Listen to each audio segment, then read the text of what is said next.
This is my first time doing a live stream, so it's going to be a little weird, but I'm going to be talking to you guys, don't worry. Okay. So give me my slides. We're good to go.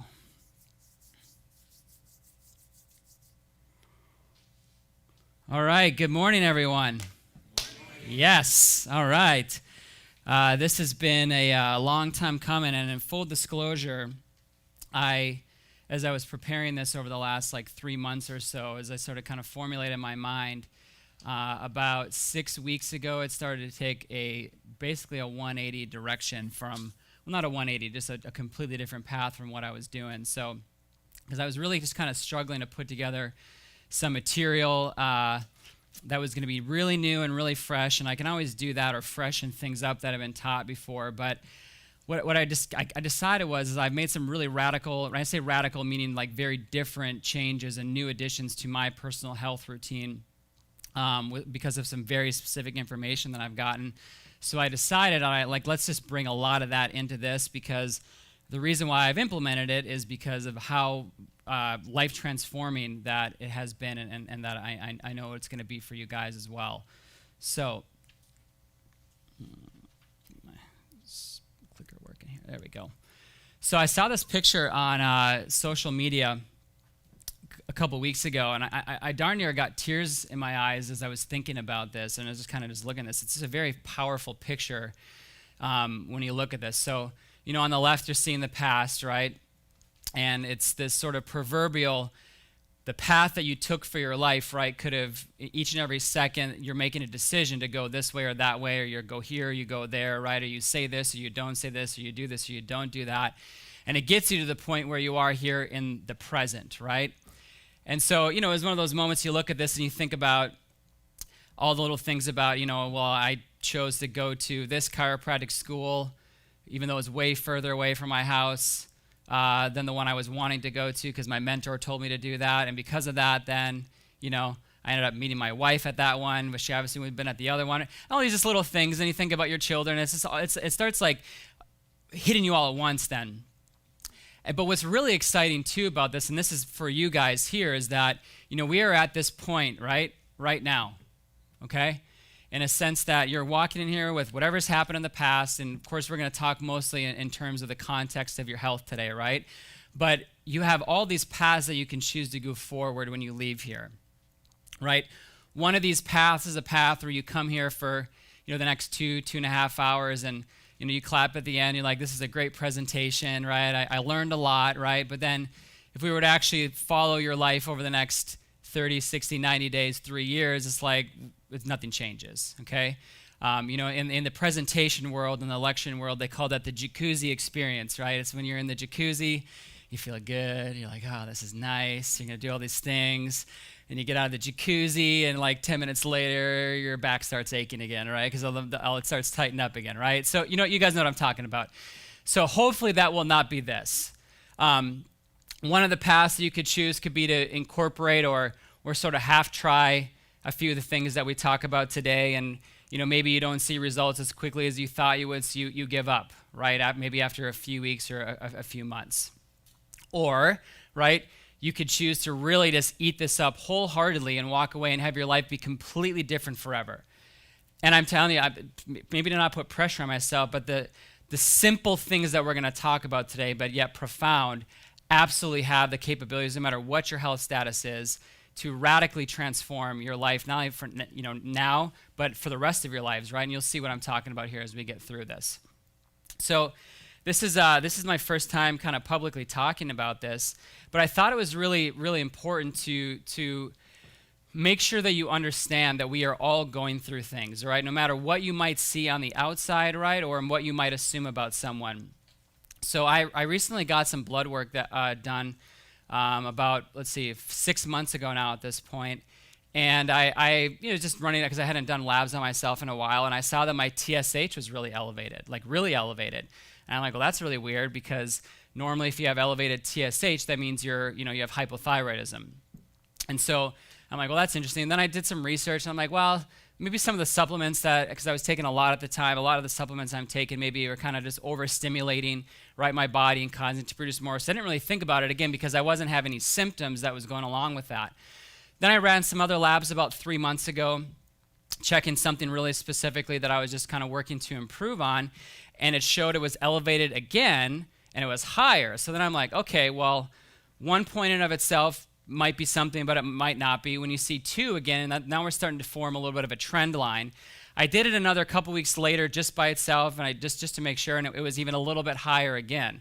So now I started to get a little bit, not nervous, but I'm like, okay, what's really going on here? So I ran then a full thyroid panel, kind of expecting, when I started putting the piece together, or expecting but hopefully not seeing this showing up, but seeing my labs here, my TSH was 27.7, which is like insanely high, okay? It's insanely high. What that basically means is that my brain is screaming at my thyroid, produce more thyroid hormone. Like, not just like gently nudging, like screaming its face off, telling my thyroid to produce more. Even worse than that, I had some elevated thyroid antibodies of 413, which I work with a lot of people with thyroid conditions. I've never had a patient that have had antibodies that high, except for one girl who had thyroid cancer. So now I'm starting to get, at first I was pissed.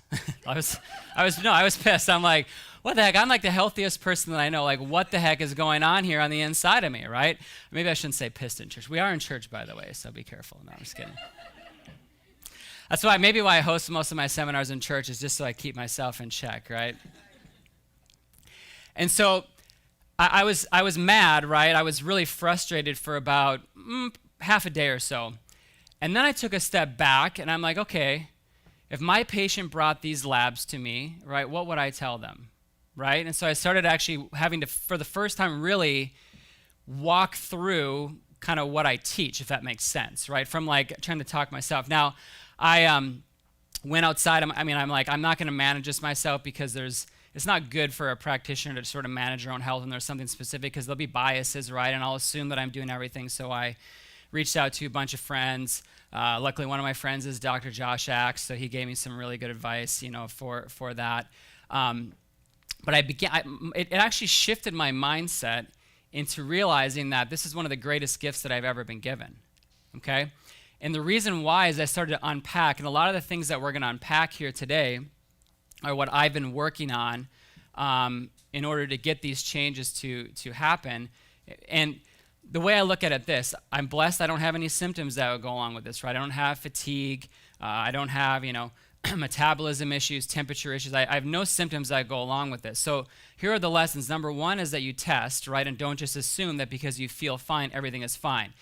Now, that also doesn't mean that you just live in this state of paranoid that something might be wrong just because you don't know that something's wrong, right? But I think the point is, you keep, to use a sports term, you keep your head on a swivel a little bit, right? And always be curious, and I think it's important to have a certain level of wonder with the human body, because when we become too familiar with something, then we can begin to take it too easy, right? Too lackadaisical. So as I started to really unpack, well, why is it that I have, my body's, this is an autoimmune condition, right? Hashimoto's disease is the name of it. Why is my body attacking itself? Okay, that doesn't make any sense, right? With everything that I'm doing. Sure, it would make sense if I was eating sugar all the time, not that I'm perfect, or if I was eating gluten all the time or dairy all the time, right? And, doing all kinds of other, not exercising, not taking supplements, right? They're all not getting adjusted, not all those things, right? My sleep was great, okay? But testing showed this. And so as I started to unpack and really dive into some kind of new ways of thinking about the body, or maybe new perspectives that the people, that kind of team that I built were like sort of making me look at, it began to help me realize that the pace of my life, okay, although I was able to sustain it with my lifestyle, okay, meaning how good I took care of myself, it was slowly eroding my body from the inside out. Okay, well, here's what I mean by pace of my life, okay? I wake up at 5:30, I spend an hour, not that that's bad, but like I'm just giving you an idea of my day. I wake up, okay, there's that. Typically would drink 2 cups of coffee before I'm out the door, not because I needed the energy, but just because I love coffee, right? Can I get an amen on that, right? And so, and then I was starting work at 7:30, right, with patients, and, seeing 70 patients in the morning, then working through lunch and break, and I got a big announcement that will be happening on June 1st. That's stuff that I've been working on like crazy, but this is not atypical. And then there'd be another 100 patients sometimes in the afternoon, right, that we'd be managing. And then I would come home, spend time with my family, eat dinner in about 3 minutes, right, because I'm literally the fastest eater. Nobody can eat faster than me in this room, I promise you that. I'm the fastest eater. I can just open my throat and get food down. It's crazy. So, and then, I would spend time with my wife, right? But then I would also pound the keyboard, right? As a small business owner, you could do this nonstop and, working on things like this, right? Until 10 o'clock. And I've done this for 10 plus years because it will be open for 10 years next month, right? And then there was school before that. So very rushed. I'm the fastest walker. You guys see me in the office. If I just have to walk from the bays back to the adjusting room, I run. I don't, because it saves me 4 seconds, right? And if I multiply that by 20 times a day, right, then I'm saving minutes, right? And if I multiply that by weeks, then I'm saving hours, right? And that's just not the only reason, but we're going to go through some other things here as well. But as you begin to unpack this, the takeaway was for me is that the gift is that I would rather have an asymptomatic condition show up that ultimately is serious enough that's going to make me radically change things than be forced to make changes because I get diagnosed with cancer. Do you know what I'm saying, right? Or have a heart attack or a stroke at some point, down the road. So I was like, this is a gift that I have the opportunity right now before things are really seriously wrong to begin to radically look at how am I living my life? Is this how I really need to be doing? What do I do for the rest of my life moving forward, okay?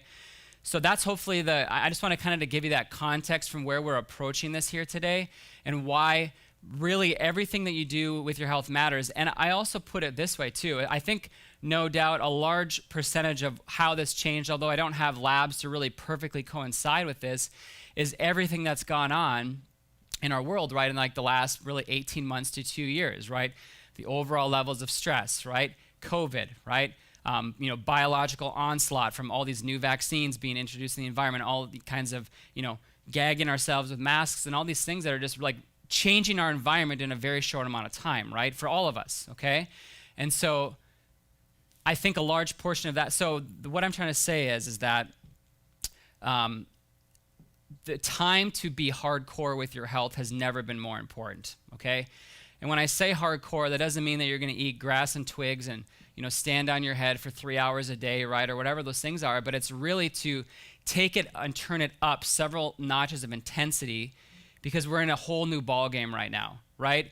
It's like when you, again, to use a sports analogy, it's like when people talk about, people that, like football, for example, they excelled in college, and they go to the pros, and they're like a bust, or they're not good. Well, why? It's because in that environment, they were the alpha, right? But they maybe weren't the alpha when they got into that new environment. So I believe that we've kind of gone from like high school to college here, college to pros in terms of how important it is to have an elite level of health to withstand everything that's going on, or we're going to see chronic disease skyrocket, right? And it will be because unfortunately this room is just not big enough for the number of people that need to be here. But you guys get that chronic disease is going to skyrocket.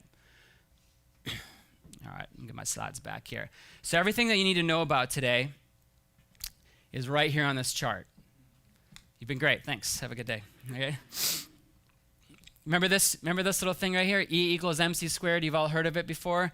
Probably none of you can explain it because I really didn't remember what it was, right? But that's Einstein's theory of relativity, right? Sort of his basis of everything you can view in the universe is explained in that right there. And it stands for E, right?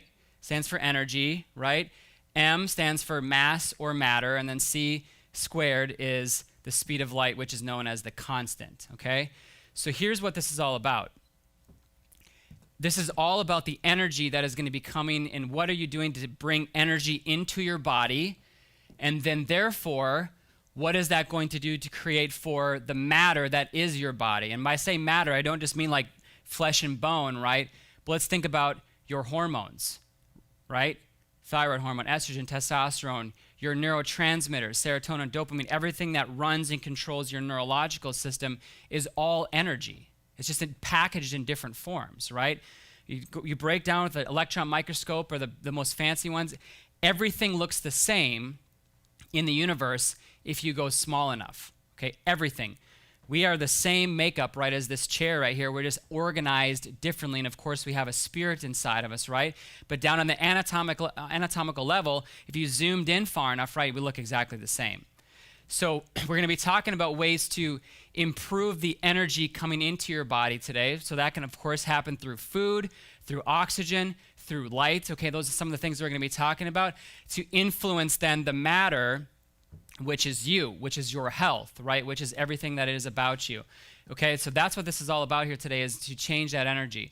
So one of the biggest things that really interferes with this is toxins. I read this stat the other day, and it floored me, because I knew we were living in toxic chemical soup right now, and this was from a couple of years ago, so I can only imagine as everything's been sanitized to high heaven now, it's even higher. But the average person gets exposed to 2.1 million toxins per day. Right? 2.1 million per day. Think about our ancestors 100 years ago. How many would they have come in contact with? Maybe a few dozen, right? With the Industrial Revolution. Think about 1,000 years ago. How many toxins would they have come into contact? Probably zero. And so, and most of this has happened over the last couple of decades, right? So there's just no way that our body can be adapting fast enough along with this chemical soup that we're sort of just living in like boiled frogs, right? You guys know the boiled frog analogy? You turn it up slow enough that they don't know they're being boiled to death. So where are they found? Food, water, environment, right? Cosmetics, cleaners, containers, okay? All the things that we do this with. Food is a big one, right? But really all of these. And I think the biggest one that really have to consider here is the environment. From the standpoint of all the other ones, you can ultimately change and mitigate, meaning you can make different choices about what types of food you eat, what type of water you drink, right? What type of personal care products you use, what type of household cleaners and containers you store your food with. You can change all those things relatively easily. But the environment we live in, and this is why I'm hammering, right? The environment you live in, really you can't change a whole lot. Can you mitigate it? Yes, right? But can you completely avoid all the chemical, waste that's being produced, miles and miles away? No, you can't, right? When the Fukushima, nuclear reactor blew up a few years ago, you weren't going to run away from the nuclear fallout that swept all the way across the United States after a matter of months, right? From the wind currents, right? We couldn't avoid those things. And again, this is not to freak you out, but the main goal is, maybe it is, actually it is probably to freak you out a little bit. Yeah, I think that's a good place to be freaked out a little bit. But it's to make sure that this stuff matters, right? Changes. And I really got hardcore again about these things right here when I I guess self-diagnosed or really diagnosed with this, because the only person's fault as to why I had an autoimmune condition was my own, right? Because if I want to start blaming external circumstances for what's going on with me, then I will never be able to have victory over my health challenge, right? So and that's a good takeaway. That might be a writer downer for some of you, is that until you accept responsibility for whatever you're not happy with your health right now, that you're never going to be able to have victory over it, okay? Or for your child or whoever it might be. So as we talk about this, the reason why this matters is that toxins damage our cells, okay? And they damage the DNA within our cells. That's the biggest thing. They literally change our DNA. They're endocrine disruptors, meaning they can change, how your hormones work or don't work. They can create imbalances from that. But they can even begin to, of course, build cancer and do things like oxidative damage, inflammation, right? I could go on and on and on. So we're going to go through a few of the major ones. And this is sort of a last-minute addition because, it's one of those things where as you study one thing, how sometimes it leads to another thing, and next thing you're way down a rabbit hole. But I'm like, I got deep enough down a rabbit hole that we have to talk about this. And some of you have been in my seminars, you've heard me talk about this a little bit. But as I really began to start studying cellular health, this began to freak me out even more. So what we're talking about here is non-native EMFs, or electromagnetic frequencies, okay? Remember, E equals MC squared. All this is that it's different forms of energy. So there are native, meaning natural sources of electromagnetic frequency. The sun, for example, right? The energy in nature, right, are electromagnetic frequencies. There is a low level of radiation, ionizing radiation, that exists within our planet that we're exposed to. That's not harmful. It's just there, okay, right? Too much of anything, of course, can be bad. But what we're talking about here is non-native EMFs. So remember, energy is energy is energy. It's all about natural frequency. What we know is, so when we talk about what is an EMF, right, we talk radio frequencies, microwave frequencies, which would include things like cellular, right, cellular signals, right, or Wi-Fi as well, radar, right. All these things have major deleterious and damaging effects on your cells, specifically your mitochondria, which are the power plant of your cells. And we're going to talk a little bit more about that after the break. But just know that it damages your cells down to its core, all right? What it does is, you guys have heard of electrons, protons, and neutrons, right? And you know, at least from a little bit, you remember this, like electrons have a spin to it, right? They are constantly in motion and rotating, right? That's how electrons, they transfer energy. They found that EMFs, right, non-native, meaning unnatural, can actually change the spin of how your electrons are going inside of your cells. It literally changes it. So think about the way God made you to spin, right? And then here we are, boom, we were changing that. The more I began to study EMFs here, I'm like, how do we not spontaneously combust at this point, right? Like, it really is kind of scary. But what's happening is that there are organ systems and there's functionality, there's physiology within our body that is beginning to spontaneously combust and break down. And we'll talk about some of those. So remember, if nature didn't design it, we can't tolerate it. We can tolerate it to, I guess, a certain degree, but there's a point where it begins to cause damage. So the other thing about EMFs, and this is when I was talking about environment, why this is really concerning, is that you can get away from, at some point, pretty much every toxin, okay, in your environment. And I'm considering this a toxin because it affects your body in the same way as a chemical of some kind would. You can, not put personal care products on, right, throughout the day. You could not drink out of a plastic bottle, right, throughout the day. But when do you escape EMFs? When do you escape Wi-Fi at this point, right? Never. Even when you go to like the pretty much remote places of like state parks, right, nature, my guess is that you probably can still get a Wi-Fi signal in most of them. Not all of them, but you guys know what I'm talking about, right? So this is a constant, never-ending stressor on your body 24/7, even while you're sleeping. Which, go figure, now we're starting to see one of the most commonly noticed symptoms that EMFs create problems in is our sleep cycles, our circadian rhythm, right? It disrupts it. Because how likely does your body going to want to go into rest and relax and repair and regenerate mode when it's constantly having to neutralize free radicals being caused by EMFs and stress and damage? So it's constant state of battle, if you will, right? It's hard to get tired and calm down when you're going to battle, right?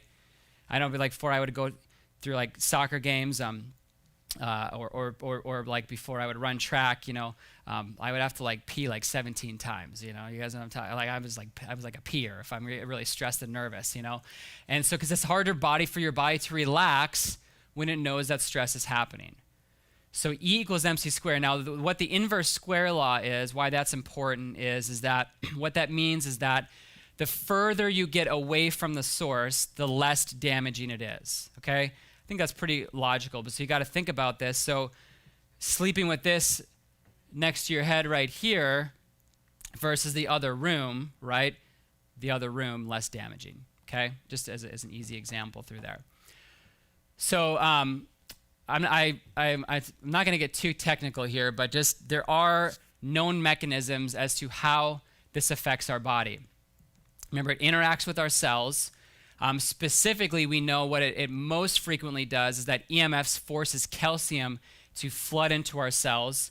And what's interesting is that the highest concentration of calcium cells in your body are in your heart, okay, for the pumping, the constant pumping motion there, but also your brain. So it's heart and brain are the two most commonly affected, organs, if you will, from these electromagnetic, especially the brain, though.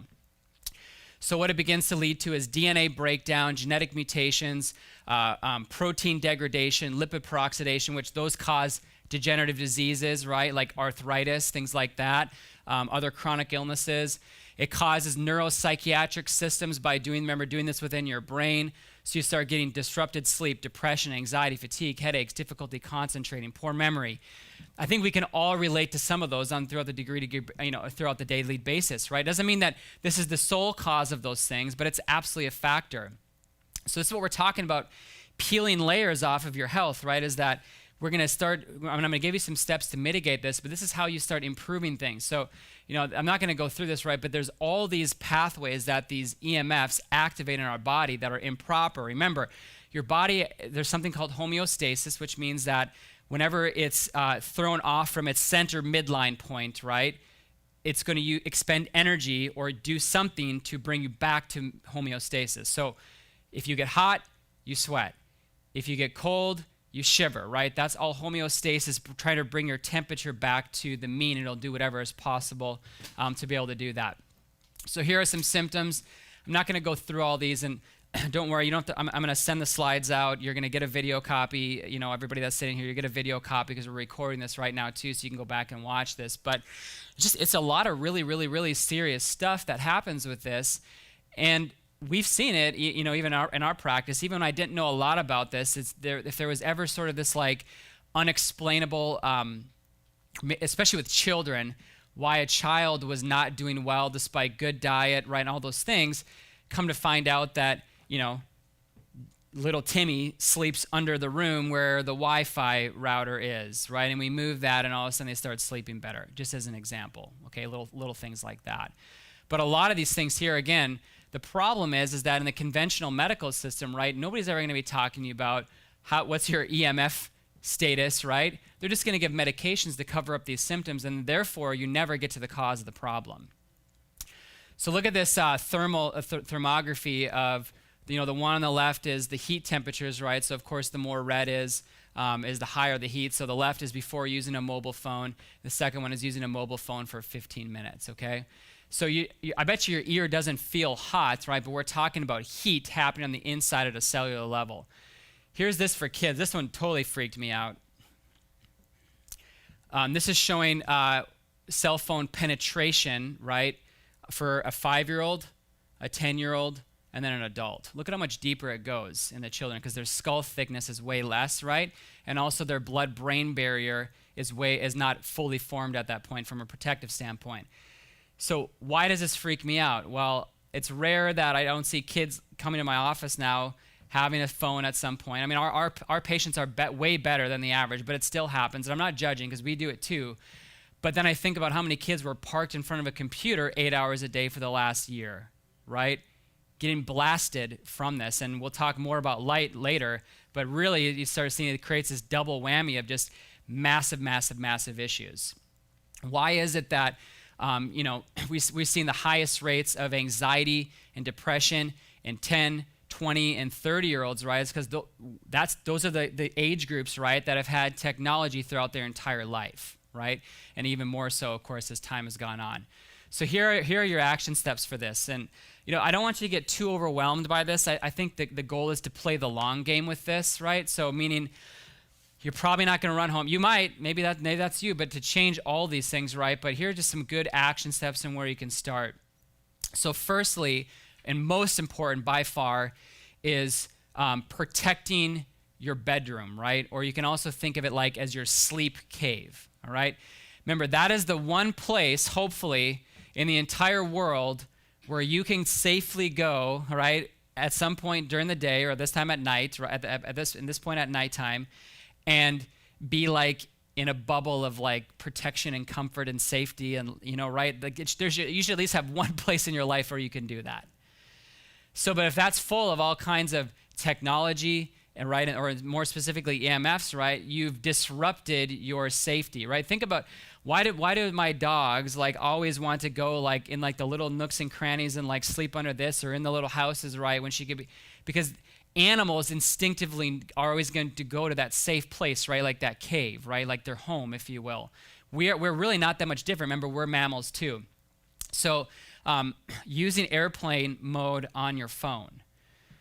I like to think that I'm fairly an important person, in this world, but I don't think that I'm important enough where I don't need to be reached 24/7. So meaning like I can have my phone even throughout the day on airplane mode at some points. I do remember as a 6-year-old, biking 5 miles to the beach by myself, not telling my parents, right? Not having a phone and still making it home okay, right? And being just fine, right? It's just, we've made this so integrated with our life. Everybody's freaked out about, AI and Elon Musk and implanting chips in your brains. It's like you guys are carrying around the dang chips in your hands with you all day long, right? You're like, I don't want artificial intelligence. That's scary. You're using artificial intelligence every single day, okay? So start disconnecting yourself and unplugging it from that. So if you don't need to be in a situation where you need to be reached, why can't it be on airplane mode? So what if you log back in and you have 10 emails and 8 text messages, right? Answer them then, but you don't have to have it be this non-stop, never anything. And definitely at nighttime. If you got people that are trying to call you in the middle of the night, they should not be friends of yours, okay? Or have a stern chat with them. So unplug your house and, again, that room as much as possible. Turn off the breaker to your bedroom, right? Because guess what? Now there's no electricity running through there. So even the wires and the lights and all that stuff, even if they're off, there's still signals on command, right? So they still have a little bit of electricity running through that. So flip the breaker that goes to your bedroom and your kids' bedrooms. I know that's a big adjustment if you think about it mentally as far as your habits, but how serious do you want to take this with your health? So hardwire or a Faraday, so hardwire meaning instead of using Wi-Fi in your house, go old school, right? And you can use Ethernet cables. I know that's crazy because a lot of your stuff in your house probably runs off Wi-Fi, right? But again, how bad do you want this? Or at least you can put your Wi-Fi router in a Faraday cage. I took this picture yesterday afternoon. That's my Wi-Fi. It's in its prison where it belongs, right, in its cage. So what a Faraday cage is that it's specifically designed, you can kind of see the little things through there, to disperse, okay, the electromagnetic frequencies coming out of it so they're not as intense. It absorbs a lot of them, okay, so it protects it in there. I got one on the smart meter on my house, right, and next time I build a house, I'm absolutely going to hardwire it, and I'm not going to allow Wi-Fi in there, nothing, right? I'm just going to make a sanctuary from that. Laptop protection, right? If you're working on a computer, I took this yesterday when I was at Fountain, just kind of getting ready for today. This is called a safe sleeve, okay? There's a bunch of different companies here, but what it is a specific type of metal. I think, I forget what it is now. It might be aluminum, but anyways, it blocks, right? It blocks the signals. So if I'm at least holding it on my lap, right, it's not like frying me, okay?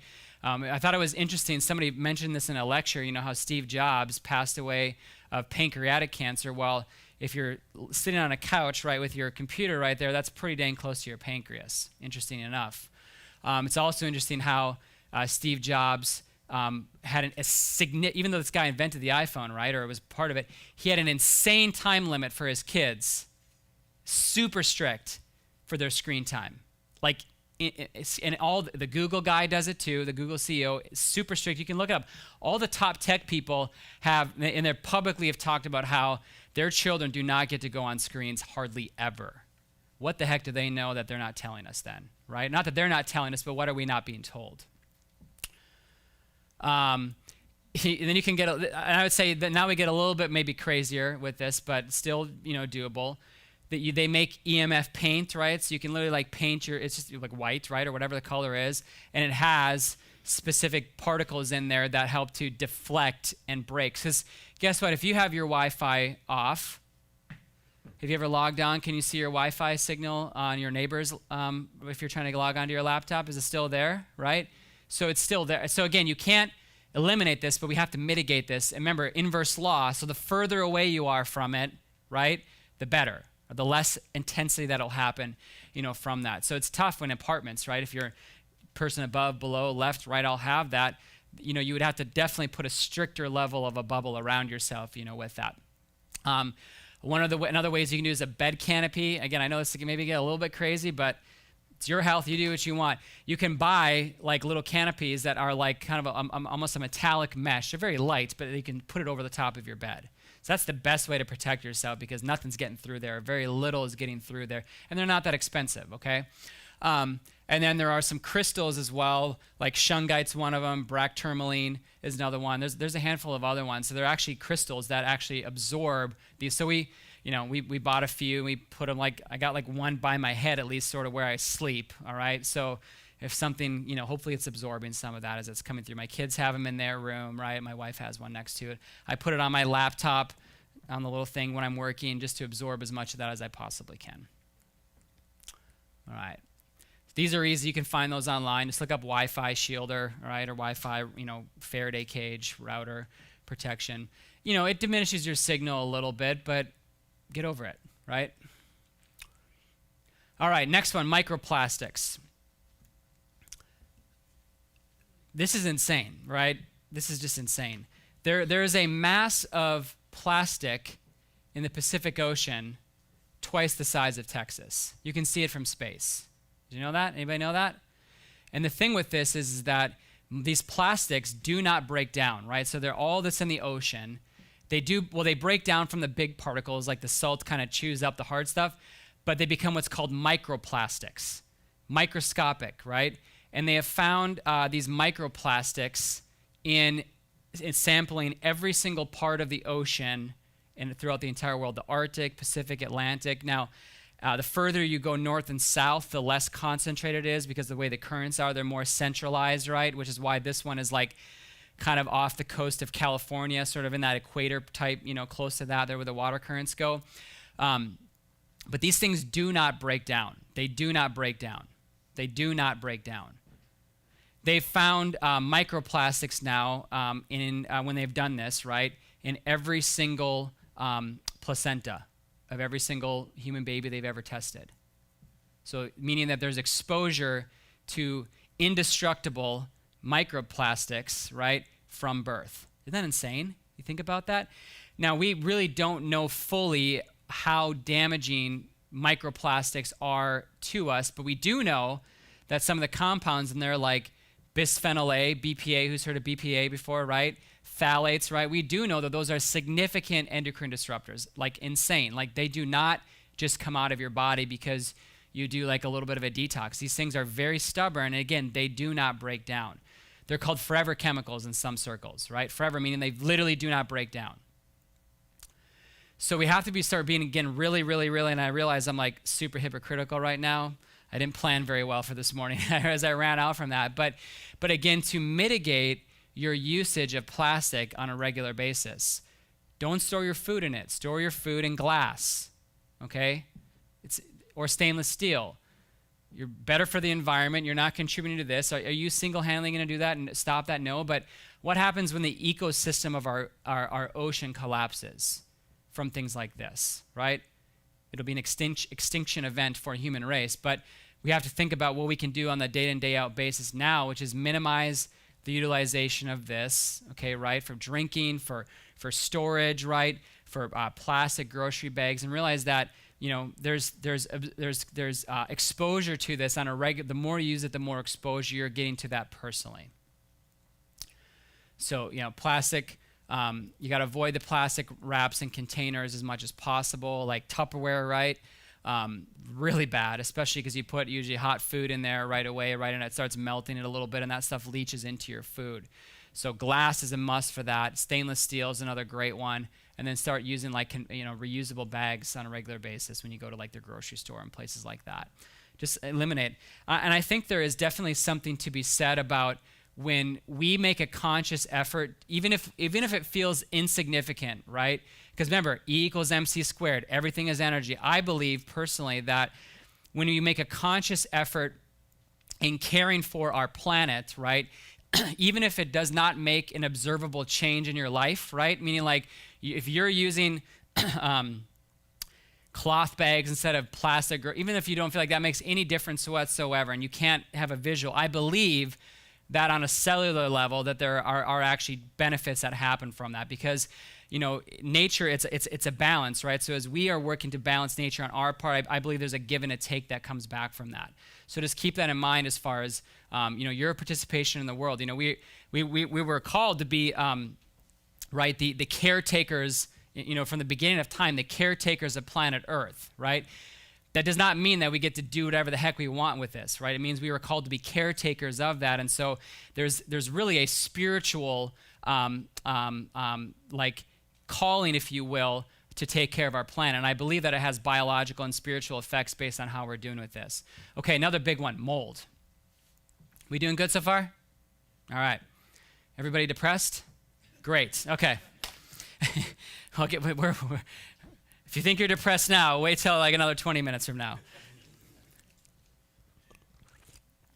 No. The good news is that this stuff can be changed. That's the whole focus about here. Okay. All right. Mold. So, mold is definitely again another one of those 21st century ultimately problems. Okay. Although it's been mentioned even back in Bible days. In fact, when we talk about mold, it talks about mold in the Bible, and their solution, I think it was in Leviticus, solution, if mold is found in your dwelling, right, you burn it down and you walk away. That's how you dealt with mold, back in, the 3000 BC or 2000 BC or whatever it was, okay? But this is from a modern age problems from HVAC, right, from moisture, from drywall like this, that's like a cellulose, a plant-like material that mold will absolutely love. If it gets wet, it can eat it basically, right? It uses it as fuel to break down. But here are some of the symptoms of mold. So you get, and this is, again, not like these are exclusive to mold, but these are some of the hallmark signs of mold toxicity, or worse would be mold poisoning. Other biotoxin illnesses can also do this as well. But we get, sudden weight gain. Definitely it starts creating systemic inflammation in the body, and the cells won't respond to insulin and blood sugar, so your blood sugar goes high, even with a good diet. You get increasing pain and stiffness, and it tends to move around a lot. I mean, it's not in the same consistent places. So it's like shoulder hurts one day, the knee hurts the other day, and it's kind of just feels like it's moving around, migrating, right? Fatigue is a huge one. Non-restful sleep, meaning you can sleep for 10 hours and still not feel well rested, because again, it's your body's fighting this. Brain fog is another big one. Light sensitivity is a huge one. Sinuses are a huge one. Red eyes, okay. Frequent urination is another big one too, because it messes with a hormone in your brain, the same one that alcohol does, okay, right? So meaning like, you drink too much, you got to pee all the time because it forces it. The mold does the same thing with that. ACTH is what it's called. Don't ask me to remember what the full word is, but I just know it's ACTH. And then another huge one is, this is really, really hallmark, is difficulty seeing at nighttime. Because what happens is that mold will attack the optic nerve, and it'll create inflammation in the optic nerve, right? So how your body communicates information, right, from light coming in, right, in through and back into your brain. It's called hypoprofusion of the optic nerve. And what it creates is it creates difficulty in seeing contrast, right? So we have a specific test that we do called the VCS test. It's 92% accurate to see if you have mold poisoning or toxicity. And what it does is it tests your ability to see various shades of gray, all right? So that's contrast. Gray would be contrast. So you start off and you have to say, are they leaning left or to the right? And they get harder and harder to see because they get lighter as you go through the test. And so the further or the sooner you fail in that test, if you will, it means that you have a bigger contrast problem, and there's a 92% chance that you have biotoxin going on. And the most common is mold. Lyme can also do it as well, which is becoming more common, but mold is probably affects us, a lot more, because anytime you've been in modern buildings, right, even this one here, there's likely mold unless it's brand new, right? Because this stuff accumulates with any little bit of moisture. Then the air kicks on.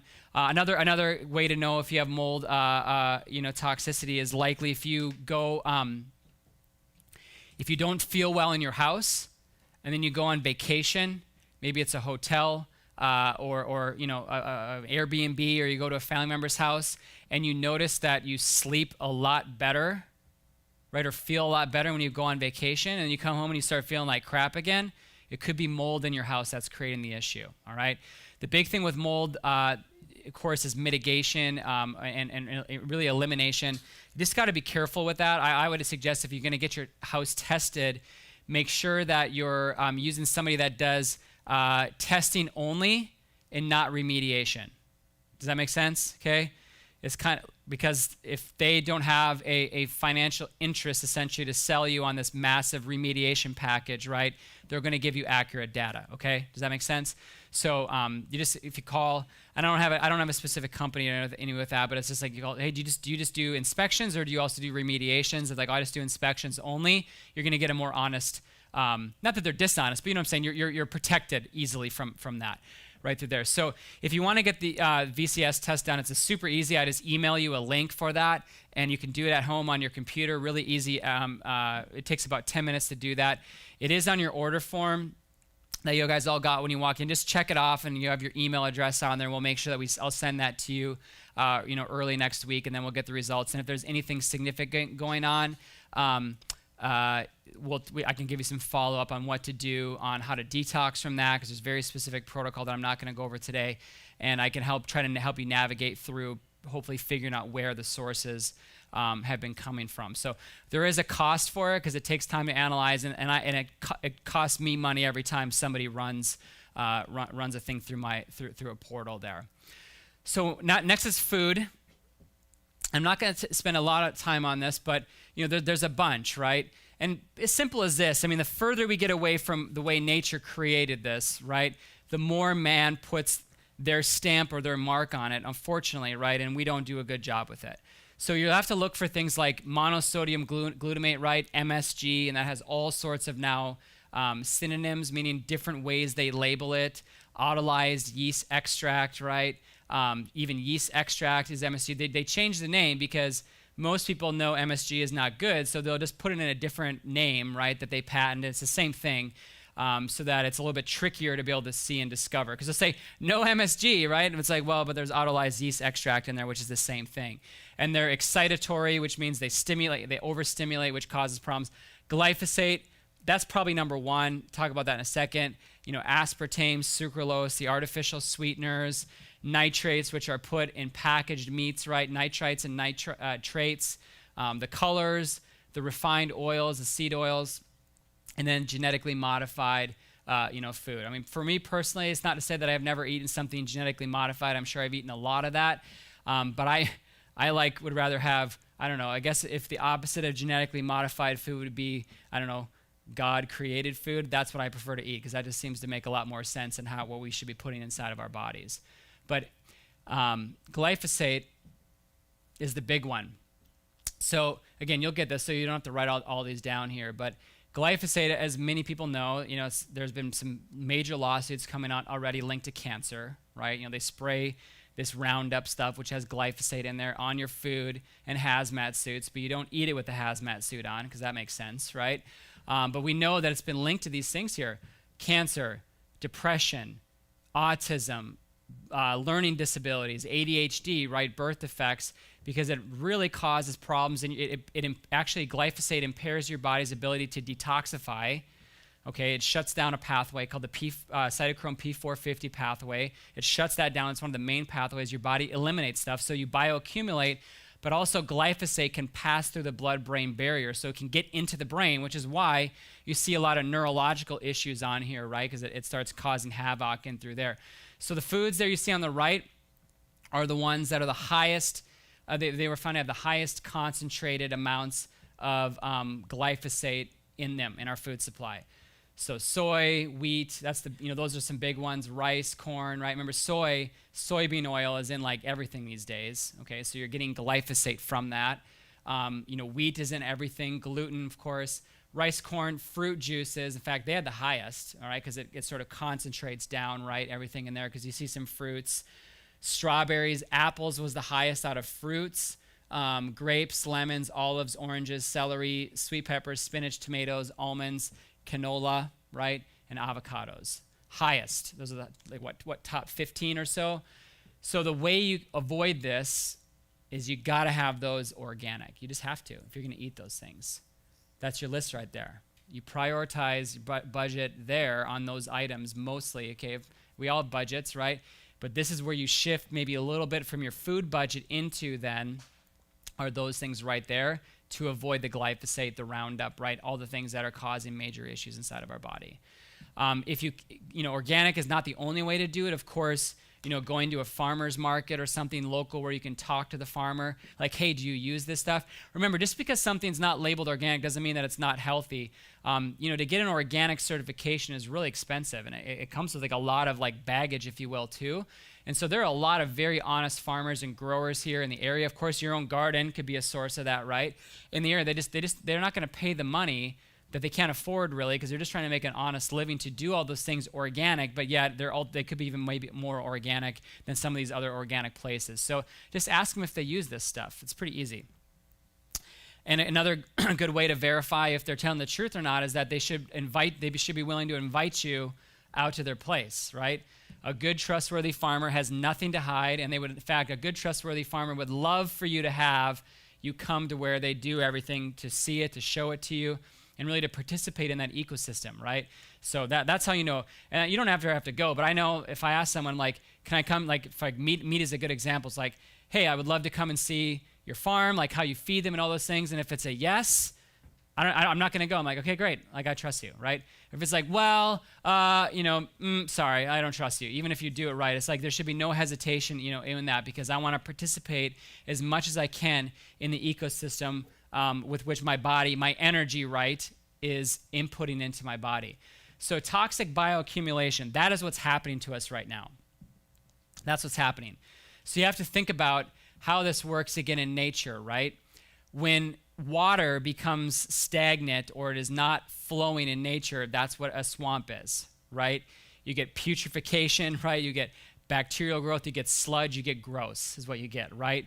Versus a river, right, that is flowing constantly, right? That's where you see clean, pure, right? Most of the water we drink, if you're buying clean water, is coming from rivers, right, or spring-fed, river water, like through that, because motion is life, right?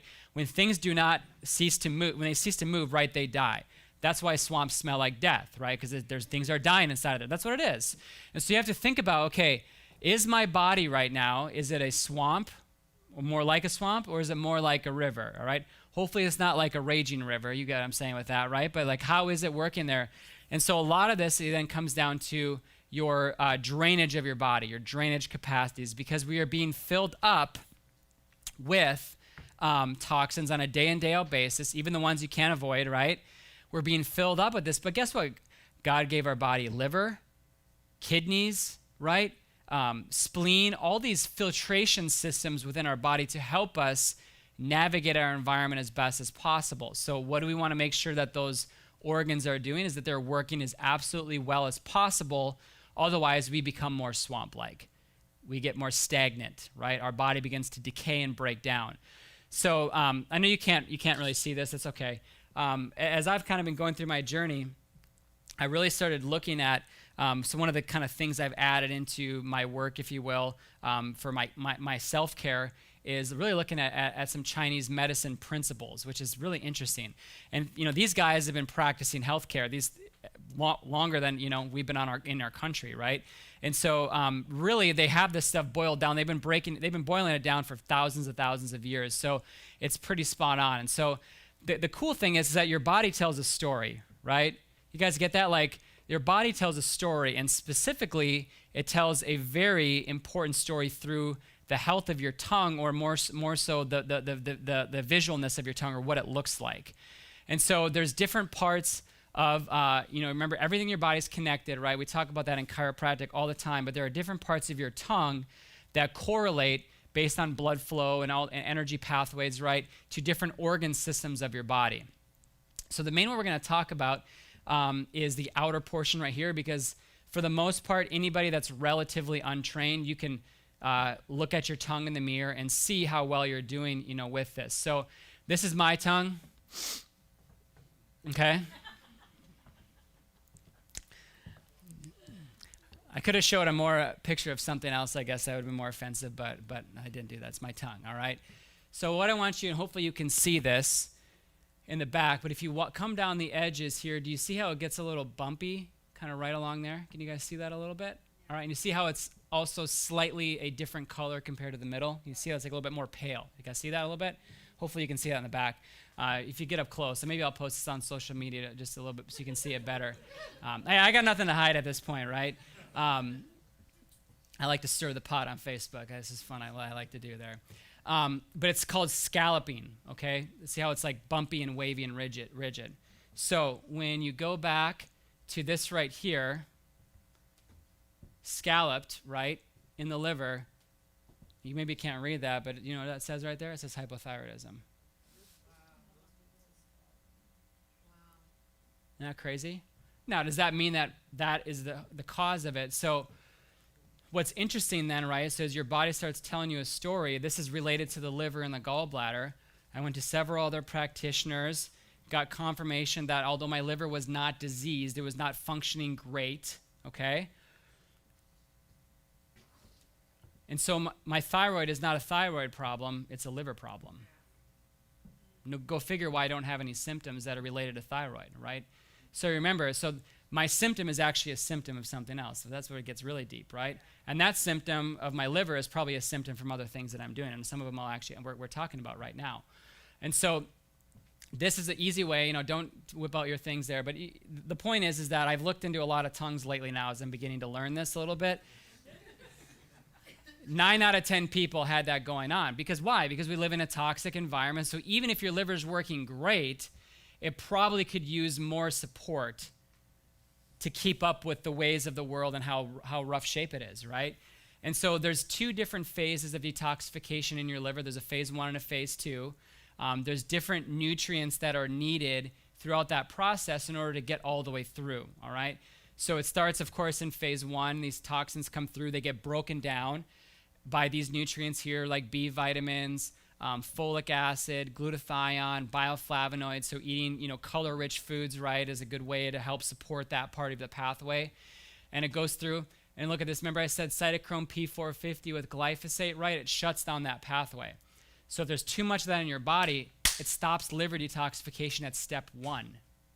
Okay? So how are you going to detoxify? It stops before you even get to step 2.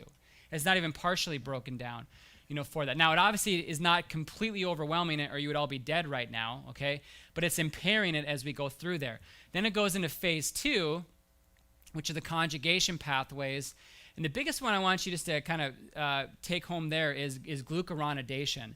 What glucuronidation does is that metabolizes the unneeded and sort of used up hormones inside of your body, specifically estrogen, right? So as we see this, like all women have this massive rise in estrogen dominance right now, and that's why their hormones are all over the place, right? It's just in the society that we live in. It's not you, it's not your genetics, it's unfortunately the environment in which you've lived in for as long as you've been alive, right? And it's been getting worse every single year. And so we start seeing all the symptoms that go along with hormone disruption for that.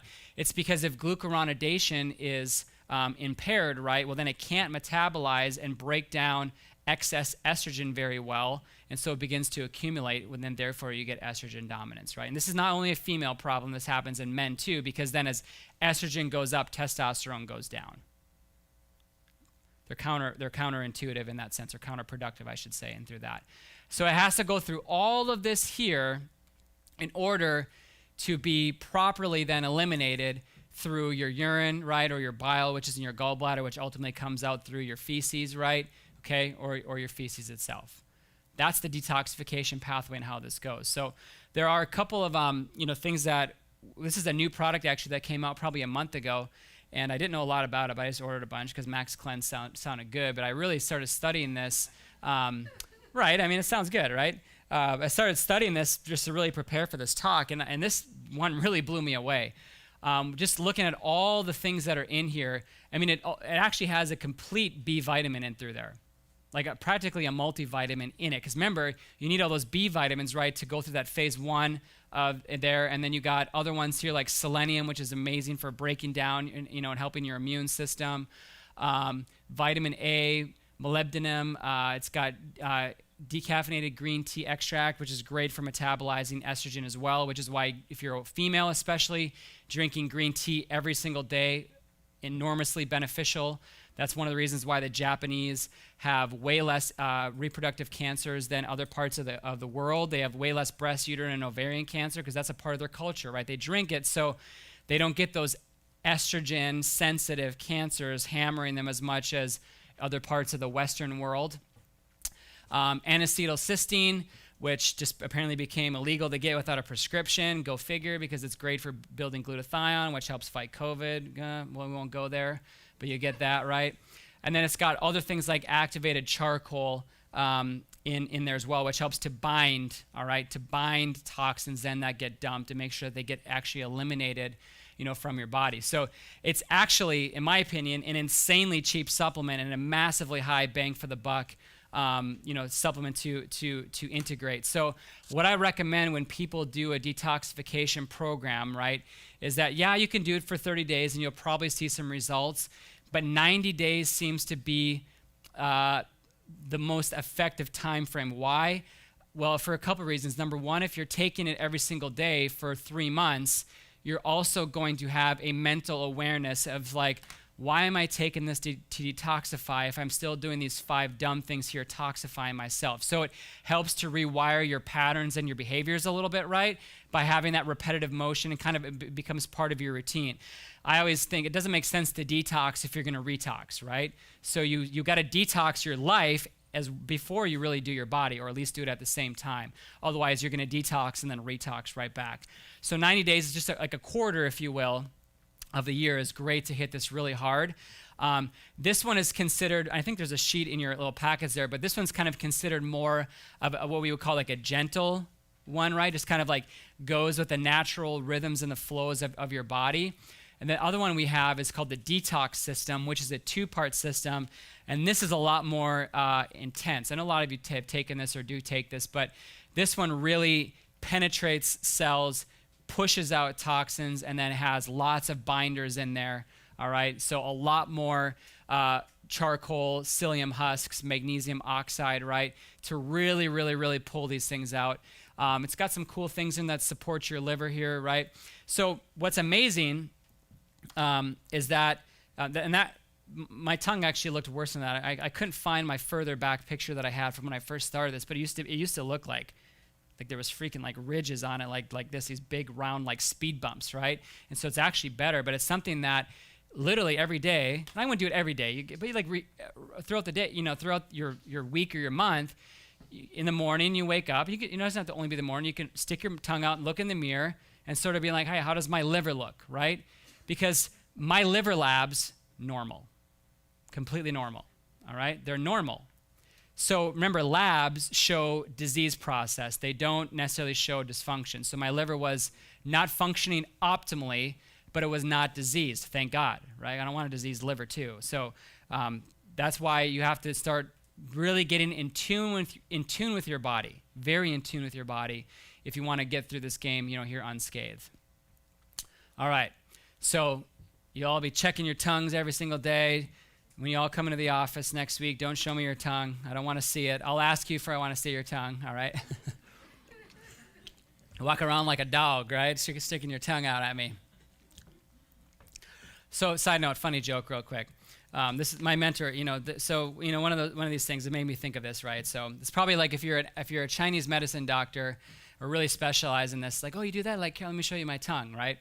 And so, there's this joke, right? It's like, introduce someone at like church or at a party, and I go, what do you do for a living? And they're like, oh, I'm a chiropractor. And 9 times out of 10, what do you think people do? They're like, oh yeah, like I got this like thing right here. Like, what do you, or like, oh, like right here. And my mentor came up with this joke, and he would always say, so I steal it now. He'd always say, oh, thank God I didn't tell you I was a proctologist, right? I got this thing, right? I love it. You can use that one if you want to. Yeah. All right. So again, fact check, right? And this goes back to me. I feel healthy, right? I feel great. I feel energy. Like I can do everything that I want, but my body was not healthy, at least in a few areas, a few places, okay? So again, this is not that like if you feel healthy that you should all of a sudden feel paranoid that something is for sure wrong with you, okay, right? But remember, comfortability is really dangerous in all areas of your life. When you get comfortable, like in your relationships, they begin to go stagnant, right? Marriages, right? They begin to break down. When you get comfortable in your spiritual life, you get complacent. And when you get complacent, right, then it starts causing issues. And so I think the best way to approach your health mentally is have intrigue, or another word would be wonder. Like really just in this constant level of curiousness. I think that's the healthiest mentality to have about your health, is to be curious. Because if you're curious about something nonstop, like you'll always be looking for something new to investigate, to implement, right? And to make better. So curious is a very, very, very powerful mentality, I guess, if you will. And they've done research on this, is that the people that learn the most and are the smartest are the most curious. Look at kids. When have you let a non-curious child, right? No doubt that's why they could learn 3, 4, 5, 6 languages when they're young, because of that curiousness. So get curious about your body. If there's something that you don't like about it, start getting curious as to what could be causing this. Because the more you're curious about it, you'll start beginning to find the answers for that. So if I feel good, I'm healthy. Dangerous. It's a dangerous way to live. Again, especially if it's a place from complacency. Now this is, if I were to ever get a tattoo, I think I would get this tattoo right here on my body. Like I get a big one like on my chest or something like that, all right? Because we know that we are a mind, a body, and a soul. We know that. We are those 3 things, and we are a perfect harmony and balance of that. We know that our body can affect our mind, right? There's overlap from that. We know that our mind can affect our body, right? We've all been so stressed, or we had, diarrhea, right? Or we got that nervous stomach. We know we were so stressed that we didn't eat. We lost our appetite, right? There's profound, we know that our mind and our soul are interconnected. Our body and our soul are interconnected right here. And so one of the things that, and this is why I would get it tattooed on my body, is that this is one of the things my mentor said. He's like, and I was like in first quarter of school, and he drew this on a whiteboard, all right? So it didn't look as pretty as this right here. And then he colored in this middle section right here. He said, this is the place right here where the mind, the body, and the soul, all 3 intersect together, right? There is an overlap of that. And he said, if you are here to begin your journey as a chiropractor, he's like, I want you to never forget one thing, and he said, that is the part right there that you work on.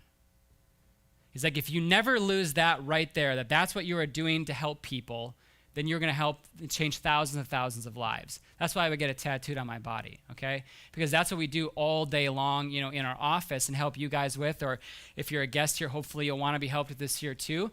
But it's that overlap and that intersection right here that is completely you. It's the perfect triune, right, which is an interesting word, right, of all those 3 things intersecting right there. That is where true health happens, is right here. You change and improve this right here, and you're single-handedly improving your mind, your body, and your soul at the same time. And when we talk about light after the break here in a couple of minutes, you're going to really start seeing how this all comes into play here with the rest of your health and the rest of your body, and understanding that chiropractic is all about the divine light inside of your body and making sure that works the way that it's supposed to. So the system that controls all function inside of your body is your nervous system, right? It is your neurological system. It is irrefutably what it is. Whenever we have new patients that come in, some of you have been a patient for a long time, so you may not even remember like how I talked about this, but I say this to every single new patient in my little lecture that I do, and I start off for every single time a person comes in, because this gets lost in translation, right? We have every medical doctor, healthcare practitioner on the planet knows that your neurological system runs and controls everything. You are not alive if that's not working, all right? Your cardiologist knows your heart does not beat without a signal from the brain, right? So we know that. And yet, when I meet thousands and thousands of people, every single year, right? We have hundreds and hundreds and hundreds that come to our office every single month. I've had people that are 80 years old sitting as a new patient in my office, and they've never had their neurological system looked at once by any of the doctors they've ever been to, whether they had something wrong with them or not, right? Certainly if they were never looked at that. So if it controls all function of your body, and function is what makes everything in your body work the way that it's supposed to, if something is not then working the way that it's supposed to, why would a doctor then not be looking at the function of that? You guys see that? So there's this massive gap, right? I hurt my hip working out, so I don't want to spread my legs too far. I might not get back up. There's this massive gap, right, between what all doctors study and know. They would all say that. They would all say that, yeah. And then what actually happens, and unfortunately, we are all stuck in that gap, right?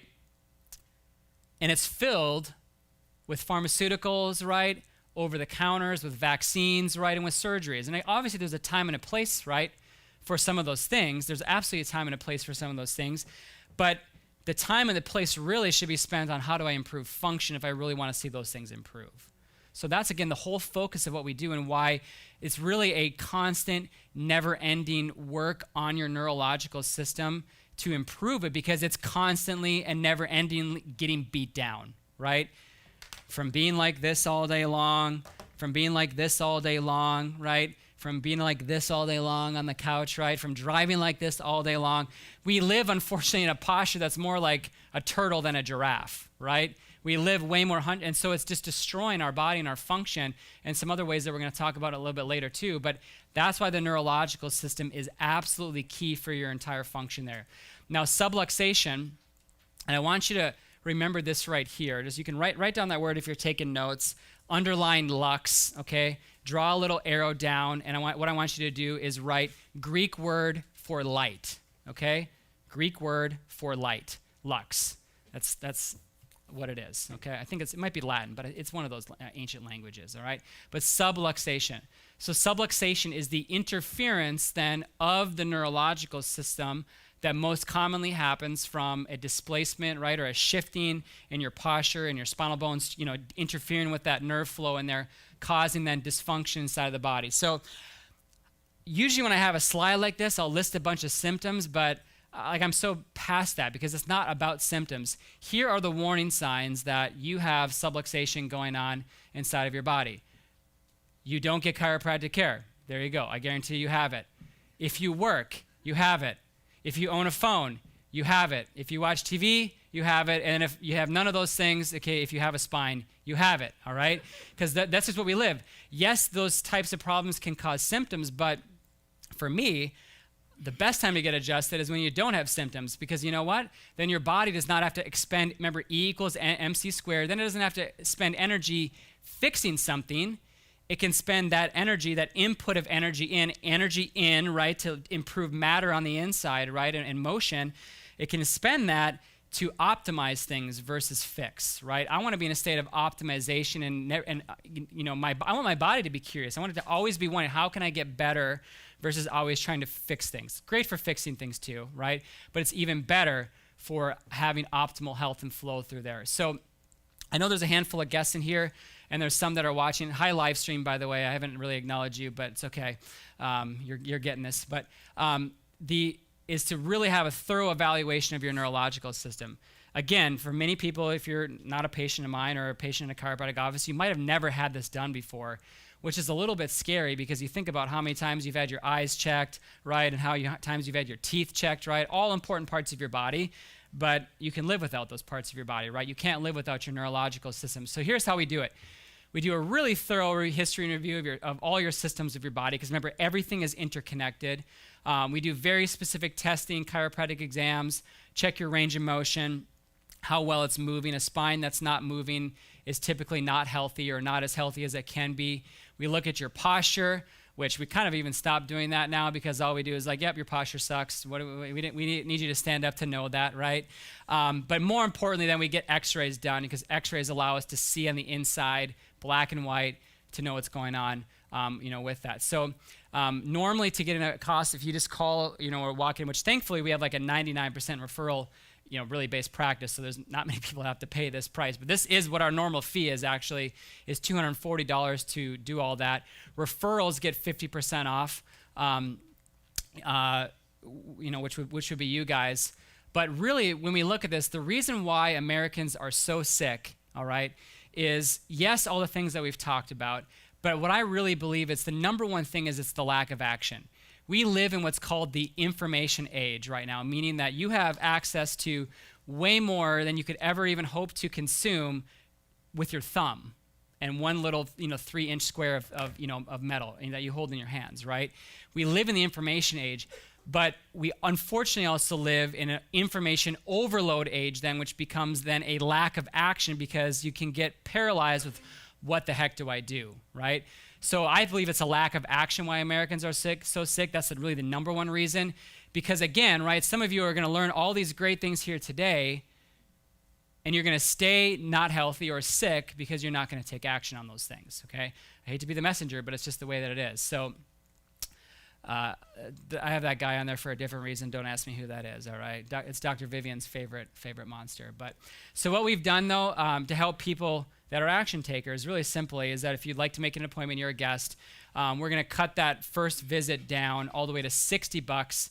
But the catch is that it's only for Monday, Tuesday, or Wednesday next week. Why?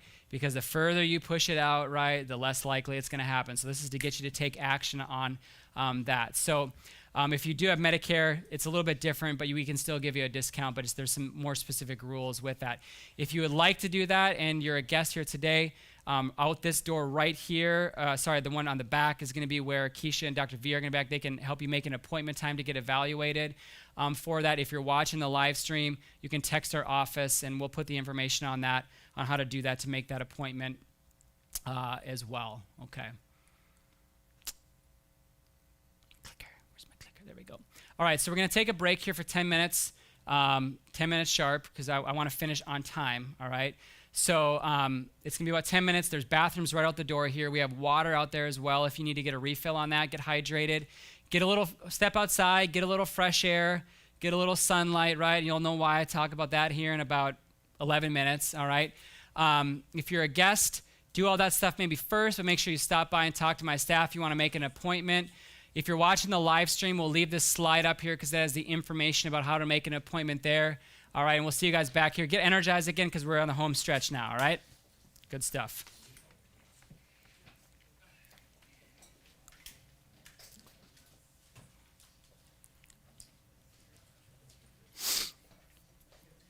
Kyle, did you mute me?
All right, are we good? Recharged? Perfect. So we've been here, all right? And we're about to go here, all right? We're about to go here with this. All right. So we have an optometrist here in the house, so hopefully I don't get myself into too much trouble with what I'm about to go over. But we're going to talk about light. And when I say that this has been the single most profound health thing in my life in the last 15 years, it's this right here.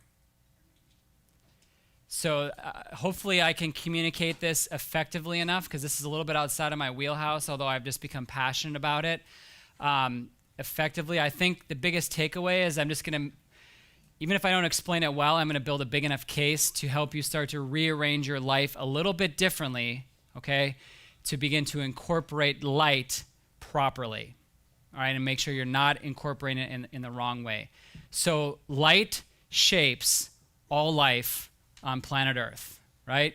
In the Bible, the first thing that God said was, let there be what? Okay?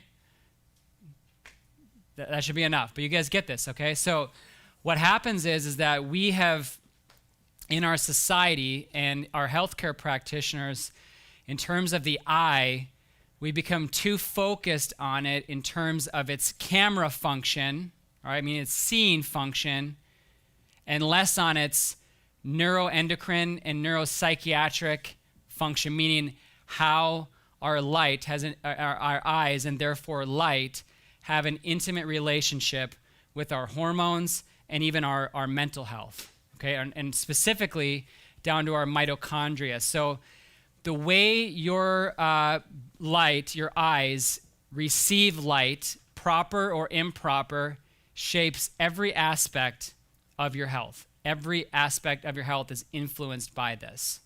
So specifically, this blew me away. Our bodies are designed to capture light. Remember, energy, E equals mc squared, right? And then use it. And what we know is that diseased cells actually release and give off more light when they're looking under an electron microscope, meaning they leak light, right? So healthy cells hold on to light and use it. Diseased cells lose light, which is amazing if you think about that, all right? So when you think about this, and again, I'm not going to get too in the weeds here, hopefully not anyways, as light enters our eye, for most of us, 99.99, myself included, we just sort of think about what it is that we're seeing. But it's more so the things that we don't see is how light influences our body. It's the wavelengths, it's the spectrums, it's the UV rays. All those things enter through our eyes and ultimately go through a series of pathways, go through something called the suprachiasmatic nucleus. Don't worry about that, but I just wanted you to know this is very technical. And it actually changes your brain, or it influences your brain, which, remember, the brain controls every single function inside of your body, right? So literally light influences your brain, and so it influences the master control system with how this works, and that has a trickle-down effect then into every single organ, muscle, and then ultimately cell inside of your body. So really it's all about what happens inside of your cell, and specifically within something called your mitochondria. Who remembers mitochondria from like 5th grade, science, right? So mitochondria is the power plant of your cell, all right? Think of like the factory, right? It produces the energy with which we would not live, we would cease to exist, right, without these working, right? If your mitochondria die, you die. So they are the power plants of your cell, but they are more than that. They are also your environmental sensors, meaning that based on the environment that you are in, they will do their best to adapt to that to help you thrive as much as possible. So they're your sensors. They're kind of like your little antennas. So when they sense this change in the environment, they will then do this to help your body compensate, okay? They, interestingly enough, evolved, right? We know that they evolved in a way very similarly to the way chloroplasts do in plants, right? So remember what the chloroplasts are. I know all these things because we're going this through when my kids watch Magic School Bus, and they take them through the inside of the cell, right? Chloroplasts, right, are in the cells. They collect water, sunlight, and carbon dioxide, right, to produce energy. So our mitochondria do it in a very similar way, except we take water, light, and what differently? Oxygen, right? So they work in a very, very, very similar way, for that. So you can really begin to think of like these, and you can kind of think of your sun as like very sophisticated solar panels to receive energy. And we're going to talk about how to do that properly here as we over the next little bit. Now, when your mitochondria break down, if you look at mitochondrial diseases, disorders, and you kind of Google these, right? So as your cells begin to break down, right, here are the most common disease classes where those fit into. So degenerative diseases, cancer, and aging, right? You age faster when your mitochondria break down faster. Autism, Alzheimer's, Parkinson's, depression, obsessive compulsive disorder, cardiovascular disease, chronic fatigue, kidney, liver, and GI system dysfunction, obesity, high blood pressure, cancer twice, aging twice, right, and diabetes. I just threw in there because they have to hammer them home. We've actually found that if your light intake is out of balance, you will gain weight because your body will become less insulin sensitive, so you will not burn through blood sugar as efficiently as it's supposed to. And I'll show you a study in a second. But remember, again, this is why I started off with this, is that you thought this was going to be way over your heads when we got E equals mc squared, but you have to think about this as everything is energy coming into you, and what kind of energy is the key factor there. So how this works in us then on a regular basis is that there's something called the circadian rhythm, right? Everything in nature has a rhythm to it. The sun goes up, the sun goes down, the moon comes up, the moon goes down, right? Well, what's very interesting is that nearly every single hormone in your body also has what's called a diurnal pathway, meaning at some point it goes up and at some point it goes down. And so like melatonin, for example, right, comes up at nighttime and it goes down in the morning time, right? Things like cortisol comes up in the morning and goes down the nighttime, or at least it should do those things when it's in a healthy scenario, right? The female cycle, right? Things go up and then things go down. There's this rhythm to it, and literally the sun, right, sets every single component of that.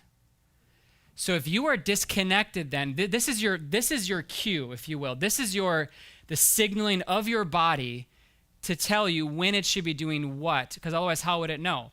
This is why you can put people in sensory deprived, like in prisons, right, in sensory deprived scenarios, right, where they don't get to see the sun. They don't, like, their bodies crumble, right, and they go freaking insane. Their psychiatric systems break down. The problem is that you guys are all right now, and part of it's our society.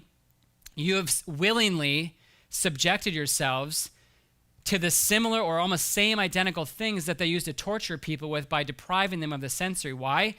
Because the only time you ever see the sun is when you're walking from your car to, your house to your car in the morning, right? And from your work, right, into the building. You maybe look out through the window, but that does nothing, right? And then you go and you're parked in front of a screen all day long, right? Looking at artificial light, which we're going to talk about. And then you go home, it's dark, and you're blasting yourself with artificial light, which has, remember, if it's not from nature, it does not know how to tolerate it. Okay? So we poison ourselves. It's another form of toxins where we poison ourselves, or we can heal ourselves too. That's the cool part, and that's what I really want to focus on. But there's this process here that happens in specific things in your body. Specific cues happen based on where the sun is in the sky, because it gives off different wavelengths of light. How cool is that, right? So there are different signals, for that. And in a minute, we're going to be talking about why people are like, you wear glasses now? And I'm like, no, well, I do now, yes, but not for vision, all right? It's for health reasons. So every nuclear DNA gene that we know about, remember we mapped the human genome, there's 25,000 of them, right? 25,000 genes, is ultimately controlled by proper light triggering it, okay? Or it can be turned off or turned on based on what it is for if there's improper light. So you cannot function, your body cannot function without proper light. Just a couple of diagrams to show, right, how it goes through your eye, through your brain, to ultimately go through your neuroendocrine system to control your hormones, your temperature, your blood sugar, right, and your energy, right, relationship, your metabolism, your metabolic health is all controlled through the input of light into your brain. So a couple of studies here, Journal of Internal Medicine, just a couple of years ago, avoidance of sun exposure is a risk factor for all-cause mortality, meaning the less you are in the sun, your chances of dying from everything goes up. Everything. That's what all-cause means. It means that anything you could die from comes from not getting enough sun, which is insane. So they found that, you look at this, so we found that all-cause mortality was inversely related to sun exposure. So the less you got, the worse it was, okay? In a dose-dependent manner, meaning, again, the more you got with that or the less, that's how it affected it. So the mortality rate was increased twofold, so twice as likely to die amongst avoiders of sun exposure compared to those as the highest sun exposure habits. They actually found, and there was some follow-up dialogue to this, that avoiding the sun or not getting proper, not even avoiding, not getting proper sun exposure is as deadly as you as smoking cigarettes. And I think it's even worse than that. That's just what we can like sort of directly measure right now. But it's just insane with this. So where we get in the weeds here is the different wavelengths, okay? What gets us into trouble, I should say more so, is the different wavelengths of light that we are exposed to. So the one in the upper left is daylight, okay? Do you see how it's very balanced? So, we know a lot about blue light, right? You've heard me talk about that before. We're going to talk about it more, but you're like, oh, blue light is very bad. Well, the sun actually has a ton of blue light, So it's not blue light itself that is bad. Like God wouldn't have made a spectrum of light that would be harmful and the other ones are not. But what you notice is that where there's a lot of blue, there's also a lot of what? Red. Balance, okay? You look at an incandescent light, lots of red, very little blue. This is a fluorescent one. My picture's in the screen, but it's away. You look at it, the difference of that. Look at it, it's just two little random spikes there. That's like the furthest one away from, sorry, did I say fluorescent? Yeah, I said fluorescent. Yep, that's what it is. You got LEDs here too. Massive spike in the middle, no red, no blue. So it's just this massive middle one. Cool LED, right? Halogen. So remember, if nature does not make it, we don't know what to do with it. So we live, most of us live under this more than we live under anything else, right? When you think about your work. So what are you telling your body all day long with the spectrum that's receiving, right? You're telling it, the body's like, what the heck is this? Like, I don't know.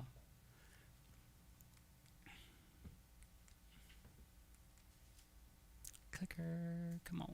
Here we go. So there's a molecular clockwork, right, that every single one of our cells listens and responds to. Ideally, it's in this perfect cycle. It does more things when it does this. It does less things when it does that. It's this perfect cycle.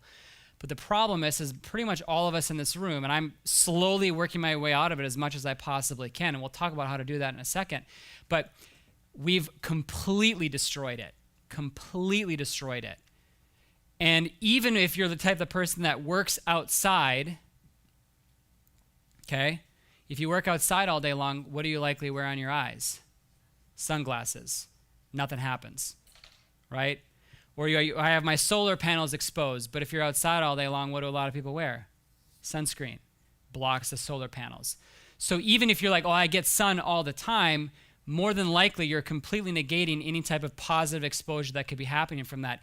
Even wearing glasses, okay, your prescription ones, when you're outside, right, will block and diffract and block that light from entering in the way that it's supposed to. It changes the wavelength, okay? So sunglasses outside, I'm on the beach, I'm on vacation, I'm getting vitamin D, right? And yeah, you're getting some, especially if you have your sun and not sunscreened, right? But if you got it on your eyes, you're blocking the single most important source of that light entering your body in order to get that. Contact lenses, same thing, blocks the light absorption. So it's diffracting and it's changing the way that it happens. Remember, that's by design, right? Because we've been told, right, in our modern healthcare system is like, you got to avoid the sun, it'll kill you, right? You know, God made the sustainer of all life in our, known solar system to be this, but it kills humans, right? It's just so silly when you think about it. Now, of course, you can have an improper relationship with the sun, and that can cause damage, but there are ways to navigate this. So there's a molecular clock with that. So remember, this is the key writer-downer right here, is that every aspect of your biology runs through that thing right there, and it's influenced by it, excuse me.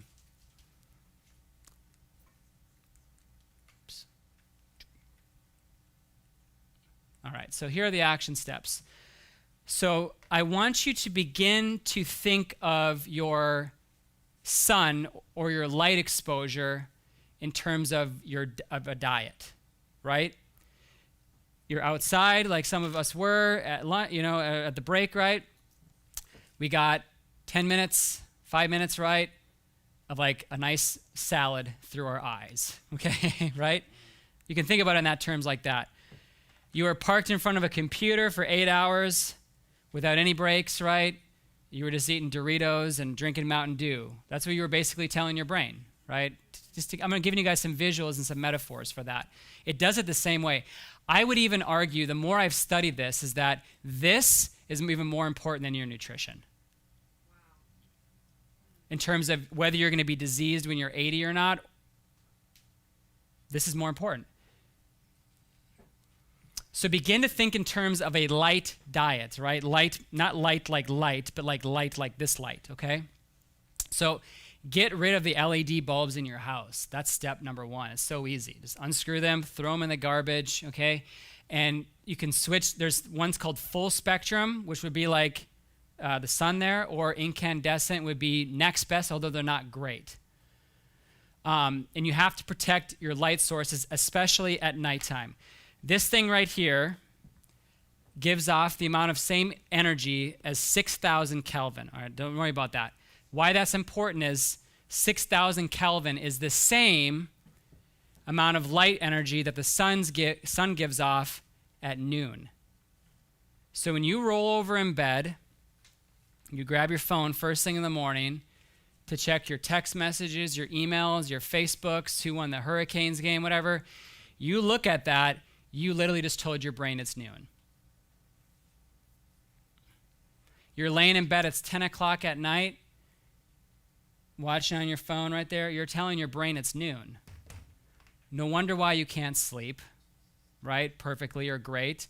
No wonder why your metabolism is screwed up, because when things wind down, right, that's when your metabolism cranks up. This is why they found that they've done studies where if you do blue light exposure, artificial light exposure at nighttime, the whole next day you have impaired insulin sensitivity, meaning your body does not burn fat as efficiently as it was if you did not have that exposure. So it literally carries into the next day. So if you do that every single night, right, what's happening to your metabolism 24/7? You guys see how why this is such a massive deal. So what you're looking to do and how you start changing this is remembering that the most important time to get light, to get sun, is first thing in the morning, by far and away. That is how you activate your body. And at least if you're going to pulverize it the rest of the day, you at least started it properly, you activated it properly. So 20 minutes outside, facing the sun. You're not looking at the sun, right? But you're getting light through, because the light goes everywhere, right? So you're out there. If you wear glasses, no glasses. If you wear contacts, before you put your contacts in, definitely not with sunglasses on, all right? And you're allowing that light to come in. You're feeding your brain and you're feeding your body when you're doing that. Pretty amazing, okay? It activates every single biological aspect inside of your body. So remember, it says nonlinear there. What that means is that a little bit goes a long way, that's the good news, is that a little bit of this goes a long way in terms of the changes. Now, in terms of protecting yourself, and this is why I'm wearing these, okay? I actually got 3 examples up here if you want to come look at it when we're done. I wear these ones right here during the day, called Blue Tech, and there's different brands, but Blue Tech's a great one, all right? If I'm really going to be parked in front of the computer all day long during the day, I wear these yellow ones, because these block about 60%. These block like closer to 70, 75. When the sun goes down, I put these bad boys on. What color are they? Yeah, they're red. They're reddish orange. Yep. I put these bad boys on. So, yeah, it's a little bit weird, kind of wearing these, because it's like things don't look the same, right? But I'm telling you, and I track my sleep, it's been radically improving as I've been doing that more and more and more. So I knew these lights were going to be pulverizing me all day long. I mean, like if I was not wearing my glasses right now and me standing in front of this for 3 hours, and it actually just hit me. Whenever I do these talks and I have these kind of lights, I am the most freaking tired I ever get after doing these. And even though I don't feel like I expend that much energy, but it's because I'm getting blasted with all this, it makes the camera look pretty, right? But it's like pulverizing my brain in terms of this, okay? Pulverizing my body. So these ones are called True Dark, the red ones, okay? You wear these ones when the sun goes down. You wear these ones when the sun goes down, for sure. If you're in front of the computer all day long, use these. Can become prescription. They can all become prescription, but so if you have prescription lenses, you can do that. So, and then remember too, you want to do some sun sampling throughout the day. So instead of taking smoke breaks, take sun breaks. Right? So a little bit goes a long way. So if you've been 2 hours in front of the computer, going outside for a couple of minutes without your glasses on and just looking around a little bit, right, and just like taking it in, will at least give a little bit of a cue to your body. It's like, all right, we're still alive here, okay? We can resume our duties. We are back into some semblance. Maybe the word is oriented. It can now reorient itself for where are we at in this point of the day? Because remember, it's integrated, it's synced with that. So it knows, okay, this much wavelength, 1800 Kelvin in the morning, 6,000, right? At lunchtime, it's like, so we're at 3,000 Kelvin, so we know we're about mid-morning. You guys get that, okay? That's how we do that. So we got to start exposing it regularly. So there's an app. I just found this one. It's great. It's so cool. It's called D-Minder app, the D-Minder app. What you do is you plug in, Raleigh, right? You plug in your height, weight, BMI. You plug in what your last known vitamin D levels are. Very important to know that. You should be checking that all the time, all the time, at least 2 times a year minimum. You should be knowing what your vitamin D level is, because it has to be between 65 and 100, or you're in big trouble, big trouble. But you plug that in, and then it'll tell you, and then you plug in your skin type, and it'll tell you with that. Obviously, if you're darker skin, you need way more of this. This is the reason why when African Americans move north, they get crushed, right? Because you're getting way less sun and you have way more to penetrate through with that, right? Unfortunately, that's the reason why a lot of people of color got hammered by COVID way harder, and that those ethnic groups was because the vitamin D levels are in the toilet, okay? So the D-Minder app will tell you approximately how much sun you can get, you should be getting without crushing yourself per day. And remember, and you'll plug in how much skin is exposed. So like if you got like like shorts on and like a tank top, and like you might be like 25% exposed or whatever it is, or 50%. So you kind of do that, and it'll show you how much vitamin D roughly that you're producing over that time frame and what your goals are. It's pretty cool.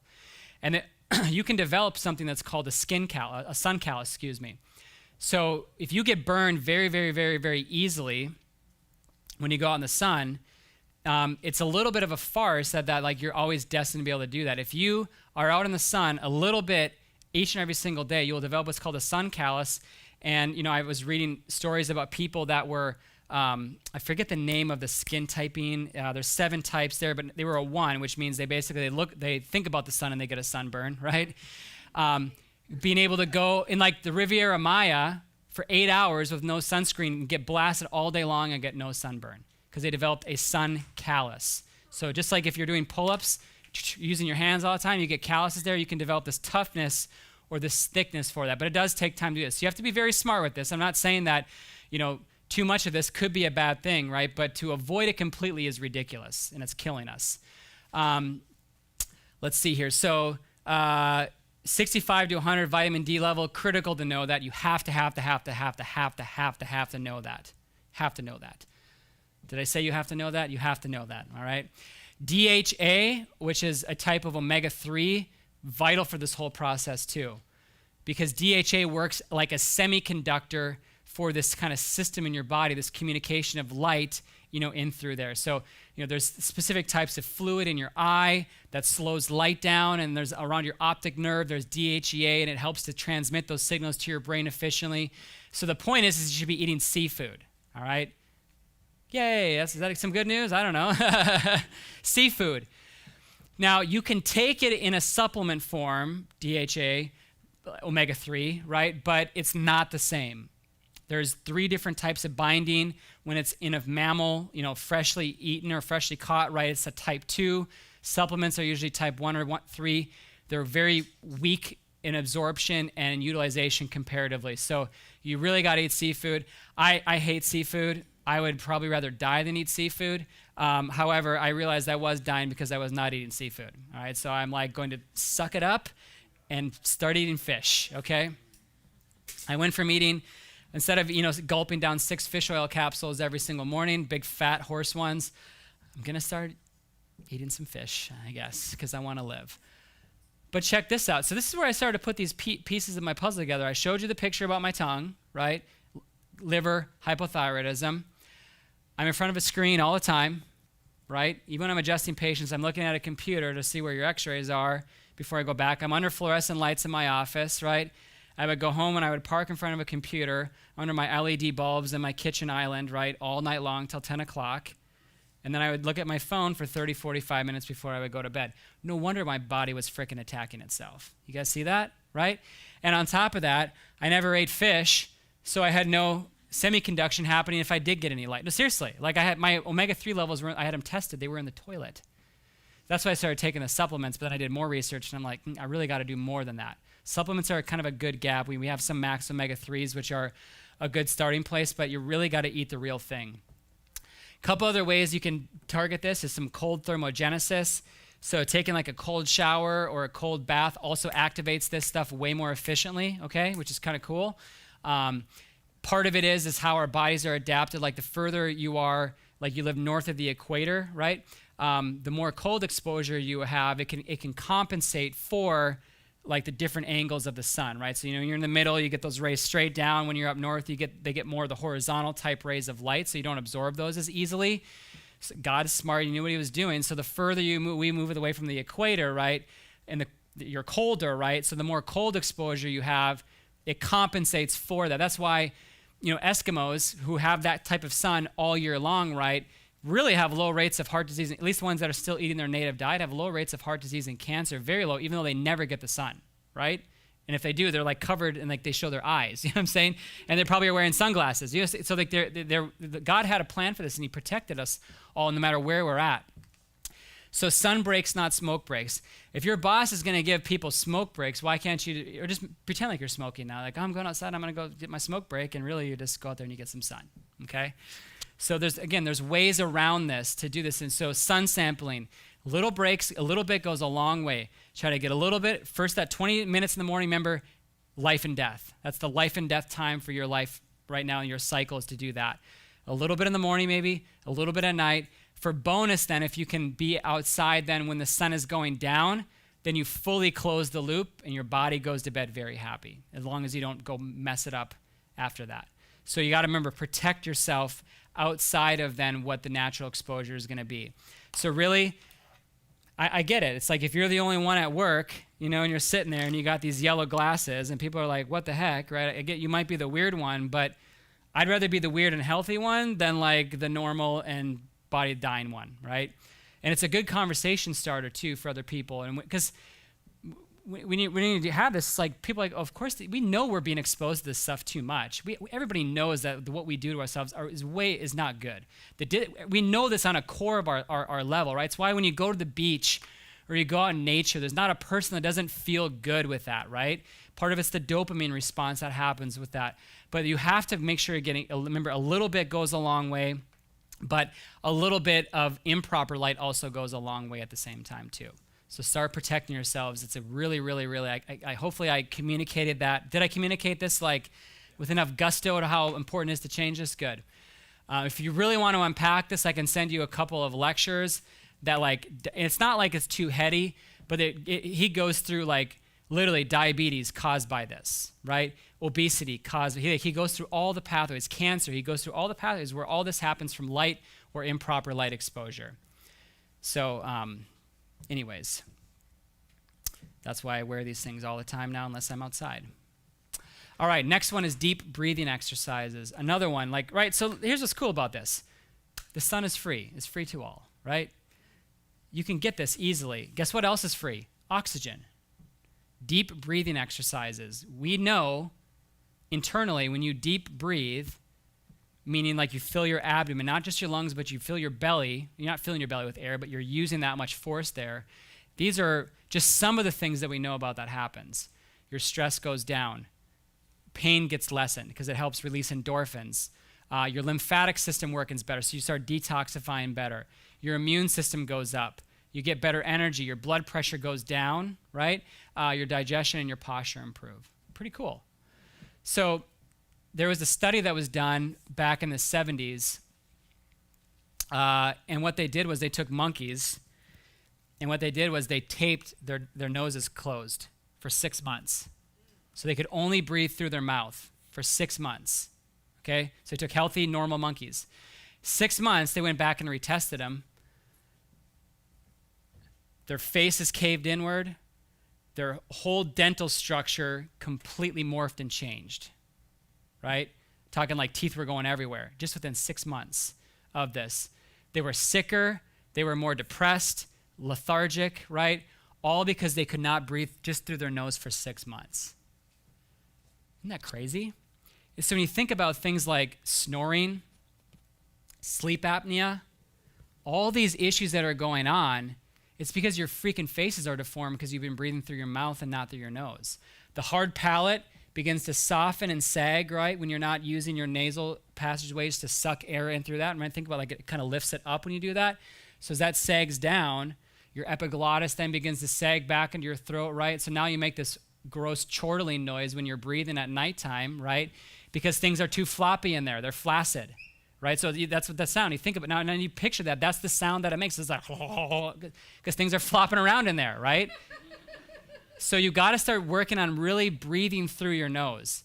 And why does it relieve stress? Well, because when you're stressed, if you catch yourself, you're doing very shallow mouth breathing, very shallow, which is why then you do the opposite and you breathe through your nose deeply. You can calm your body down. So there are some easy ways to improve this, right? It's easy, and I'm telling you, like, bang for the buck. Like, this takes a couple minutes each day, and you will improve your health radically, all right? And I put the book up here. It's called Breath. You can read it, although you can also just read articles on it as well. But he walked through all these things and boil it down. You know, I'm just giving you the highlights and saving you 5 hours of reading it. But here's what you do. When you wake up, and you can combine this, right, with your light exposure. Easy. Kill 2 birds with 1 stone. You do 40 nasal breaths in and out through your nose. Not in through your nose, out through your mouth. That's stupid. Just do it all in and out through your nose, okay? Because you're training that muscle then, and you're triggering. There's different sensors in your nasal passageways that help trigger those things. So you do 40 breaths when you wake up, and when you lay in bed, you do 40 as you fall asleep too. You will, if you want to calm down and de-stress your body, because you've had a crazy day, right? Well, first of all, you're not staring at your cell phone, right? So you're not bombarding your body with stress light that way, and you're physically calming your body down with your breathing. I'm telling you, your sleep will change when you do these 2 things. You will be amazed at how regenerated you feel, and how you'll feel like a human again, right? You'll feel like a human being, not just a human doing. Throughout the day, you should just start focusing now and having just a generalized awareness of how you're breathing. Start catching yourself. You're sitting in your office chair. How am I breathing? Up through my mouth. Close it. Do some nose breaths there. And if you want to get really like training yourself, tape your mouth shut at nighttime. Or throughout the day, or do when you exercise. Those are some easy ways to force your body how to learn how to breathe through your nose. So you guys aren't stuffy because you're stuffy. You're stuffy because you haven't used, those nasal passageways aren't lubricated. There's all kinds of science that breaks through this down. So start, if you have to, tape your mouth shut. And trust me, you won't die. You'll wake up if you can't breathe, okay? You'll wake up, I promise. If you don't, sue me. It's a joke because you'll be dead. You won't be able to sue me. I guess your spouse could sue me. But start doing that when you exercise. If you go on a walk, force yourself to breathe only through your nose, right, when you're on a walk. Or if you're on your Peloton, or you're in the gym, right? Just do that. You'll see it'll make a huge, huge, huge difference there. All right, so now we're going to talk about free radicals just quickly, because I kind of hinted at this melon that has an insanely high amount of superoxide dismutase, which is a highly potent antioxidant, kind of like glutathione. And it exists in this specific species of melon called this cucumis melon O, and there's an SOD version of this, superoxide dismutase. So hopefully this works. Watch. Yeah, there we go. So melon on the right has the superoxide dismutase. The one on the left is standard.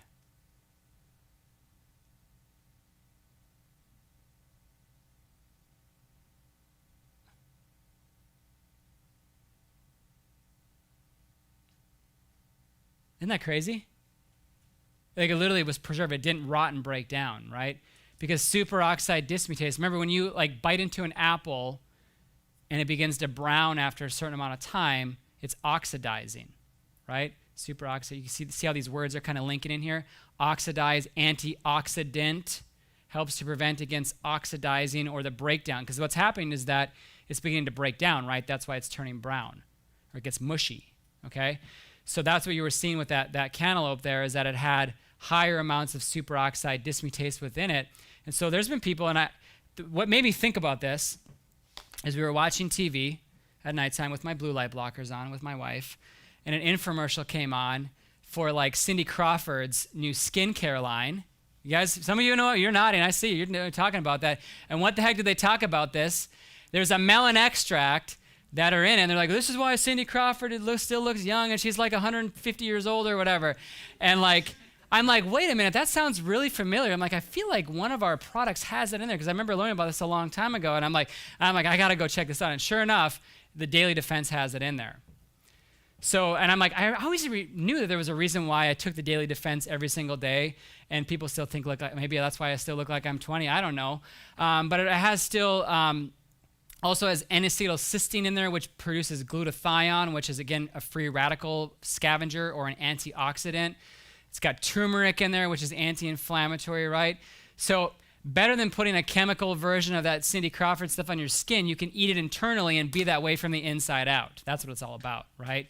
But remember, oxidation, poor light, oxidation, poor breathing, right? There's hopefully some common themes that are kind of going along through this, but there are some ways that we can use modern biohacking, if you will, to optimize these things within our lifestyle, okay, is to take it, internally and do that. So it's got all that. It's got that melon extract in there, 10 milligrams, Indian gooseberries, another antioxidant, which is pretty cool. All right, almost done here. We're going to have some time for questions, which is great. So we're going to shift into some eating structure here. And there's a couple of twists on this for those of you that have heard me talk about this before, that I want to update and make sure that I'm on the record for saying this is truly how you do it. So everybody's heard of intermittent fasting in this room, I guarantee it right now. You maybe do it, maybe you don't. So what it is simply is that you're only eating during certain periods of the day or certain times of the day or a certain amount of times per day versus just whenever you want or like the 3 square meals a day.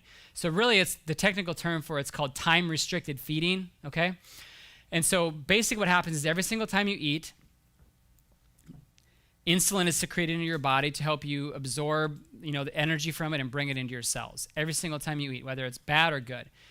The more that you, the more unhealthy you eat, the more your blood sugar goes up, right? From like a donut, let's say, compared to broccoli, the more insulin you have to produce to be able to counteract and bring that down. Remember homeostasis, which I talked about earlier. When you get hot, you sweat. When you get cold, you shiver. Well, when you eat, when you eat sugar, you secrete insulin because the sugar goes up so we can bring the sugar back down. It's keeping that body within that range. So disease process is ultimately areas where your body has lost the ability to control that balance, right? A diabetic is someone who has lost the ability to keep their blood sugar in balance. No matter how much insulin they secrete, it keeps going up. So then what does modern medicine do? We'll start having you inject with artificial insulin to counteract your inability to do it on your own because you've lost the battle, so now we're going to do it exogenously. So but when you're in that mode right there, insulin is a storage hormone. So when you're absorbing, you can't be burning at the same time. So if you're always storing, how are you going to burn, right? So this is the weight loss thing right now, right? If you're always eating, so this whole eat 6 meals a day to lose weight, idiotic. It's the fastest way to screw up your metabolism. And I say that, some people are like, well, I don't eat 6 meals a day. Oh yeah, how many times do you snack? That's eating, right? How often throughout the day are you drinking cream in your coffee? That's calories, that's taking you out of fasting. So you're like, well, I don't even eat breakfast, but you drink all this stuff in the morning, right? You didn't fast in the morning either. Okay, because anything that goes in there, other than a few things like water, black coffee for the most part, herbal tea, that doesn't pull you out of fasting, but basically anything else pulls you out of fasting and puts you in a storage mode. Now, is cream in your coffee in the morning going to put you in a crazy storage where you're going to get, no, but you're not in fat burning mode when you're doing that though, all right? So we got to start minimizing the frequency of which you're eating, really just as importantly, and maybe in some cases more importantly than what you're eating. So here are all the benefits of fasting. The list could go on and on and on, right? But some of the big ones for sure is that it lowers blood sugar, it lowers insulin, which ultimately causes the weight loss, which of course everybody would love, right? It increases your growth hormone production, which helps to build lean muscle easier, which helps you burn fat easier. It's been shown to be helpful at preventing cancer. It improves your brain health. So things like Alzheimer's is great for Alzheimer's and neurodegenerative disorders. So here's where you start. So this needs to be a daily practice. Does it have to be every single day? No, you can probably do 5-6 days a week and still get a lot of the benefits. In fact, I would probably suggest that versus doing this perpetually because it is good to feast every now and then for your body to keep it in the loop. So the window, it really should be about 6 hours. No later than that. So meaning when you have your first meal of the day, it should be the second one, if you're going to do 2 meals, should be no later than 6 meals after that, all right? Because then you're getting, if there's 24 hours a day and you're only eating for 6 of it, you're getting 18 hours roughly of burn mode, okay? If my math is correctly. So remember, no snacking in between or it negates it, right? You're going to get your blood sugar down. Skip breakfast is really the easiest way to do it for most people because you get up and you go, right? If you want to lose weight faster or more efficiently, you skip dinner instead. So you actually eat breakfast and lunch, and then you don't do dinner. So I know that's a little bit more maybe mentally stressful for some people to kind of go through that concept. Remember to play the long game here, right? Where your body is at right now did not happen as a result of the last week, month, or even year. It's take your date of birth, right?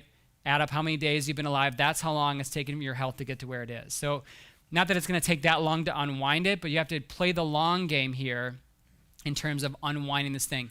Going and looking at the sun one morning next week is not going to all of a sudden make your chronic fatigue go away, okay? Because it does not. You don't train it that way. But if you want to accelerate weight loss with doing this, you do the dinner skipping. Maybe start with skipping some breakfast first to get a little used to it.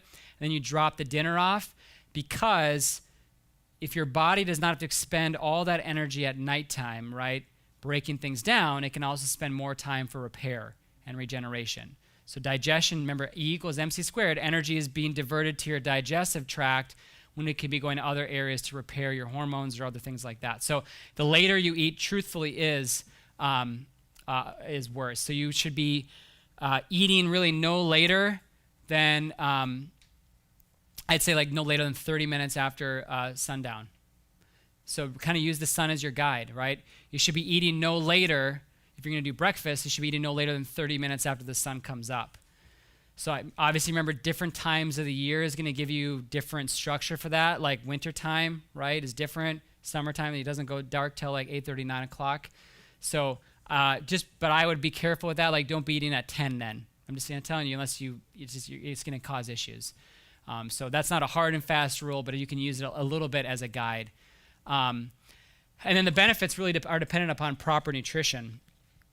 Of course, like you get more out of this based on what you're eating with that. But little secret is, even if you didn't change a dang thing with what you're eating and you started doing this, you would see benefit. You would see some things, you would see some improvement and changes just by following that. And remember, black coffee and herbal tea, or of course water, can most of the time, and I say most of the time because most people can get away with this, will not take you out of fasting. So you can have those things in the morning still and enjoy it, and then not pull you away from that. But other things will.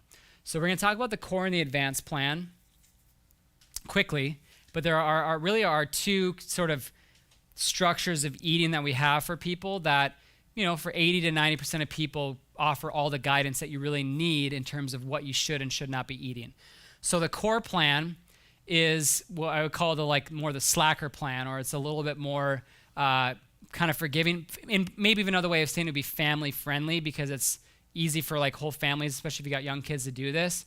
So here's what it involves. We eat a lot of healthy fats, which would be things like avocado, coconut oil, olive oil, butter, right? Full fat dairies, things like that. No damaged fats would be man-made fats, soybean oil, canola oil, vegetable oil, all those things that are highly processed and toxic. You're gonna eat a lot of naturally raised animal proteins. You're allowed a small amount of whole grains or ancient grains, maybe a little bit of Ezekiel bread, a little bit of rice, right? Things like that. Not a lot, but you get a little bit of that. And then you can do, pretty much do any fruits or vegetables, although you want to not do overconsumption too much of the really sugary ones. Like a banana every single day is not a good idea, right? Pineapple every single day, definitely not a good idea. And I would really follow fruits seasonally there is really important. None of our ancestors just walked out of their house, even in January, and pulled a banana off the tree and ate it, right? So you just got to think about the consequences of eating things too far out of season, at least too often. Food that was grown in Chile, blueberries, for example, that you get in the middle of the winter time, okay, Like it's unnatural. Doesn't mean you can't have them, but you just got to start being conscious about that a little bit and try to follow seasonality with these types of things as much as you can. You will do better with that. And then minimal sugar. So really trying to avoid, especially added sugar. Now the advanced plan is the more aggressive plan. And this is really if you're trying to reverse chronic disease, okay? Diabetes, high blood pressure, obesity, right? If your BMI is too high, arthritis, any type of really chronic health condition, this is what it takes to get there for the most part. So no grains whatsoever. More healthy fats, still no damaged fats, still lots of the naturally raised animal proteins, only low sugar fruits and therefore berries, right? So you can do like blueberries, strawberries, and then like Granny Smith apples, right? Grapefruit, those are on the much lower sugar content for fruit, so you can have those. I would still be somewhat seasonal with that, but you're allowed those and those only. So no bananas on the advanced plan, right? No pineapples, no grapes on the advanced plan. Way too much sugar, okay? And then also a new thing that we added, or I kind of added to it too, would be to also start minimizing dairy. You don't have to eliminate it, but maybe just be conscious of your dairy consumption. Dairy can be quite inflammatory for a majority of people, so a little bit is okay, but a lot can start to cause issues. And the more inflamed you are, right, the more free radicals you produce, swelling, body will retain fluid, all kinds of other things there too. So you can start cutting down on dairy, with that. So that might mean like you don't have cream in your coffee in the morning, and all kinds of cheese at lunch, and all kinds of whatever at dinner. You see what I'm saying, like butter galore or whatever. So just start minimizing it down to maybe once or twice a day only, or a couple small servings for that. So there's more guidance in our Align Your Health book. If you're already an existing patient, you should have gotten one of these. If you're not a patient, we have them on sale too, which you can get as well. So in this book, it has 100 recipes, more than 100 actually, color recipes of 100 pages actually. So it's more than that in recipes as far as like, here's what that means, here's what that breaks down. If you need harder rules than what I just showed you to follow there, they're there. Okay, they're in that book. It's a great book too. It's got other stuff in there about toxins and a lot of stuff that we covered today. All right, so here's your game plan. Here's where we're going to put it all together. All right, you guys ready for the game plan? Okay, so here are your meals. Monday through Friday, advanced plan. Saturday, Sunday, allow yourself, like I said, personally, I don't think the advanced plan will make you miserable, but just if it's going to make you miserable, then you do core plan on the weekends, and then give yourself have a little fun or whatever you consider, the language you need for that. But so it's 5 days a week of strict, 2 days a week of less strict, right?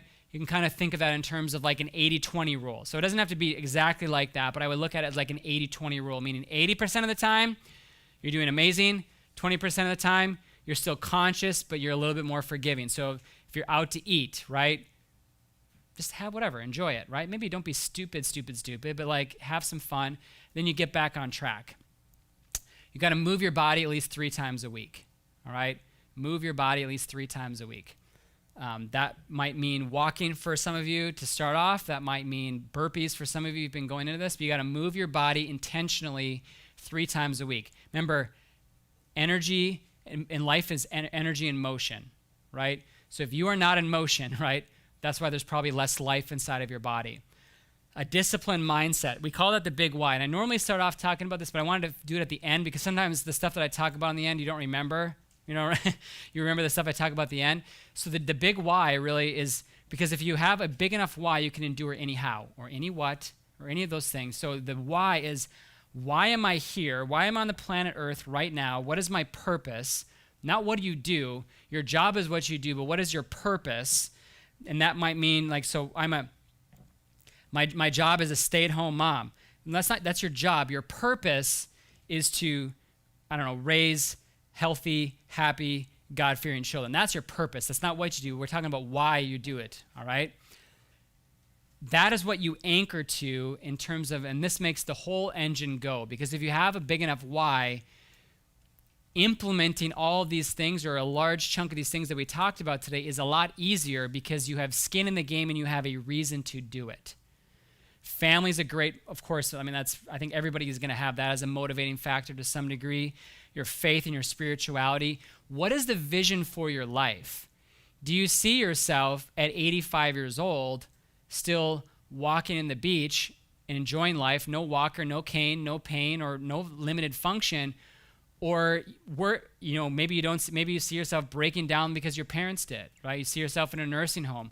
Or worse, maybe you have no vision whatsoever, so you are completely left to the devices and forces of this world that want you to end up in a nursing home so they can make 80 grand a year off you. You know what I'm saying, right? It's not that it's a conspiracy, but it's like everything is designed to make money, right? And so it's like, you don't make money off of a 78-year-old that's not in a nursing home. But if you're in a nursing home, they make 80 grand a year off you. Holy smokes. Okay? I like to give extreme examples so you can kind of hopefully that hammers at home.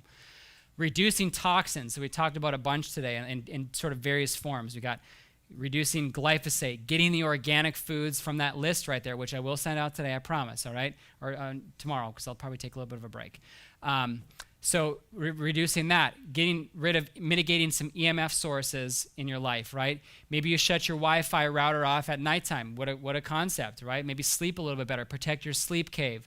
You start avoiding more toxic junk light that's ruining your body, and you start bringing in non-toxic healing light and healing energy. You get regular chiropractic care. That's the key for function, right, as we talked about. You start doing deep breathing exercises first thing in the morning, right before you go to bed, and whatever else you get throughout the day in between is bonus. And then at a minimum, make sure you're getting 20 minutes of sun every single morning to activate your biological clock on the inside, right? Remember, every function flows through not just the camera of the eye, but the neuroendocrine, psychiatric components of how that's all interconnected. That's your war plan right there. I guarantee you, if you go through that and you start implementing those things, you will be healthier a month from now, certainly a year from now, and definitely you'll be in amazing shape if you do it a year from now. But it takes discipline. It does, doesn't it? It takes a restructuring of your life to prioritize these things because, guess what? Every single thing that is in your life right now is designed to take you away from that. I guarantee it. It's taking you away from that.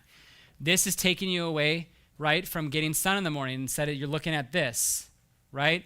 Your stress levels are taking you away from deep breathing and oxygen. Everything you drive by on the way to work for food choices is taking you away from the core plan or the advanced plan, right? Everything aisle that you walk down in the grocery store and Target is full of toxins, and then the non-toxic sections, like, where is it, excuse me, right? You know? Oh, we don't have that here. Or like, oh, we have our lavender scented candle. It's like, oh, okay, so there's real lavender there, I'm sure, right? So, or I'm using my coconut oil shampoo. No. So it takes you away from that. Everything wants you to put your butt in the seat and not move it. The TV, your couch, right? Your phone, with your technology versus moving your body intentionally. So this is not, it's a pep talk, yes, but it's also a harsh reality that it's hard. It's hard to do this. And this is why everybody in America, for the most part, has terrible health, because we have a society that is designed to take us away from all those things. So you have to be intentional, right? You have to be not just aware, but intentional about and curious. I'm going to go back to that word again. Is like, how can you continually, how do you specifically start implementing these things in your life?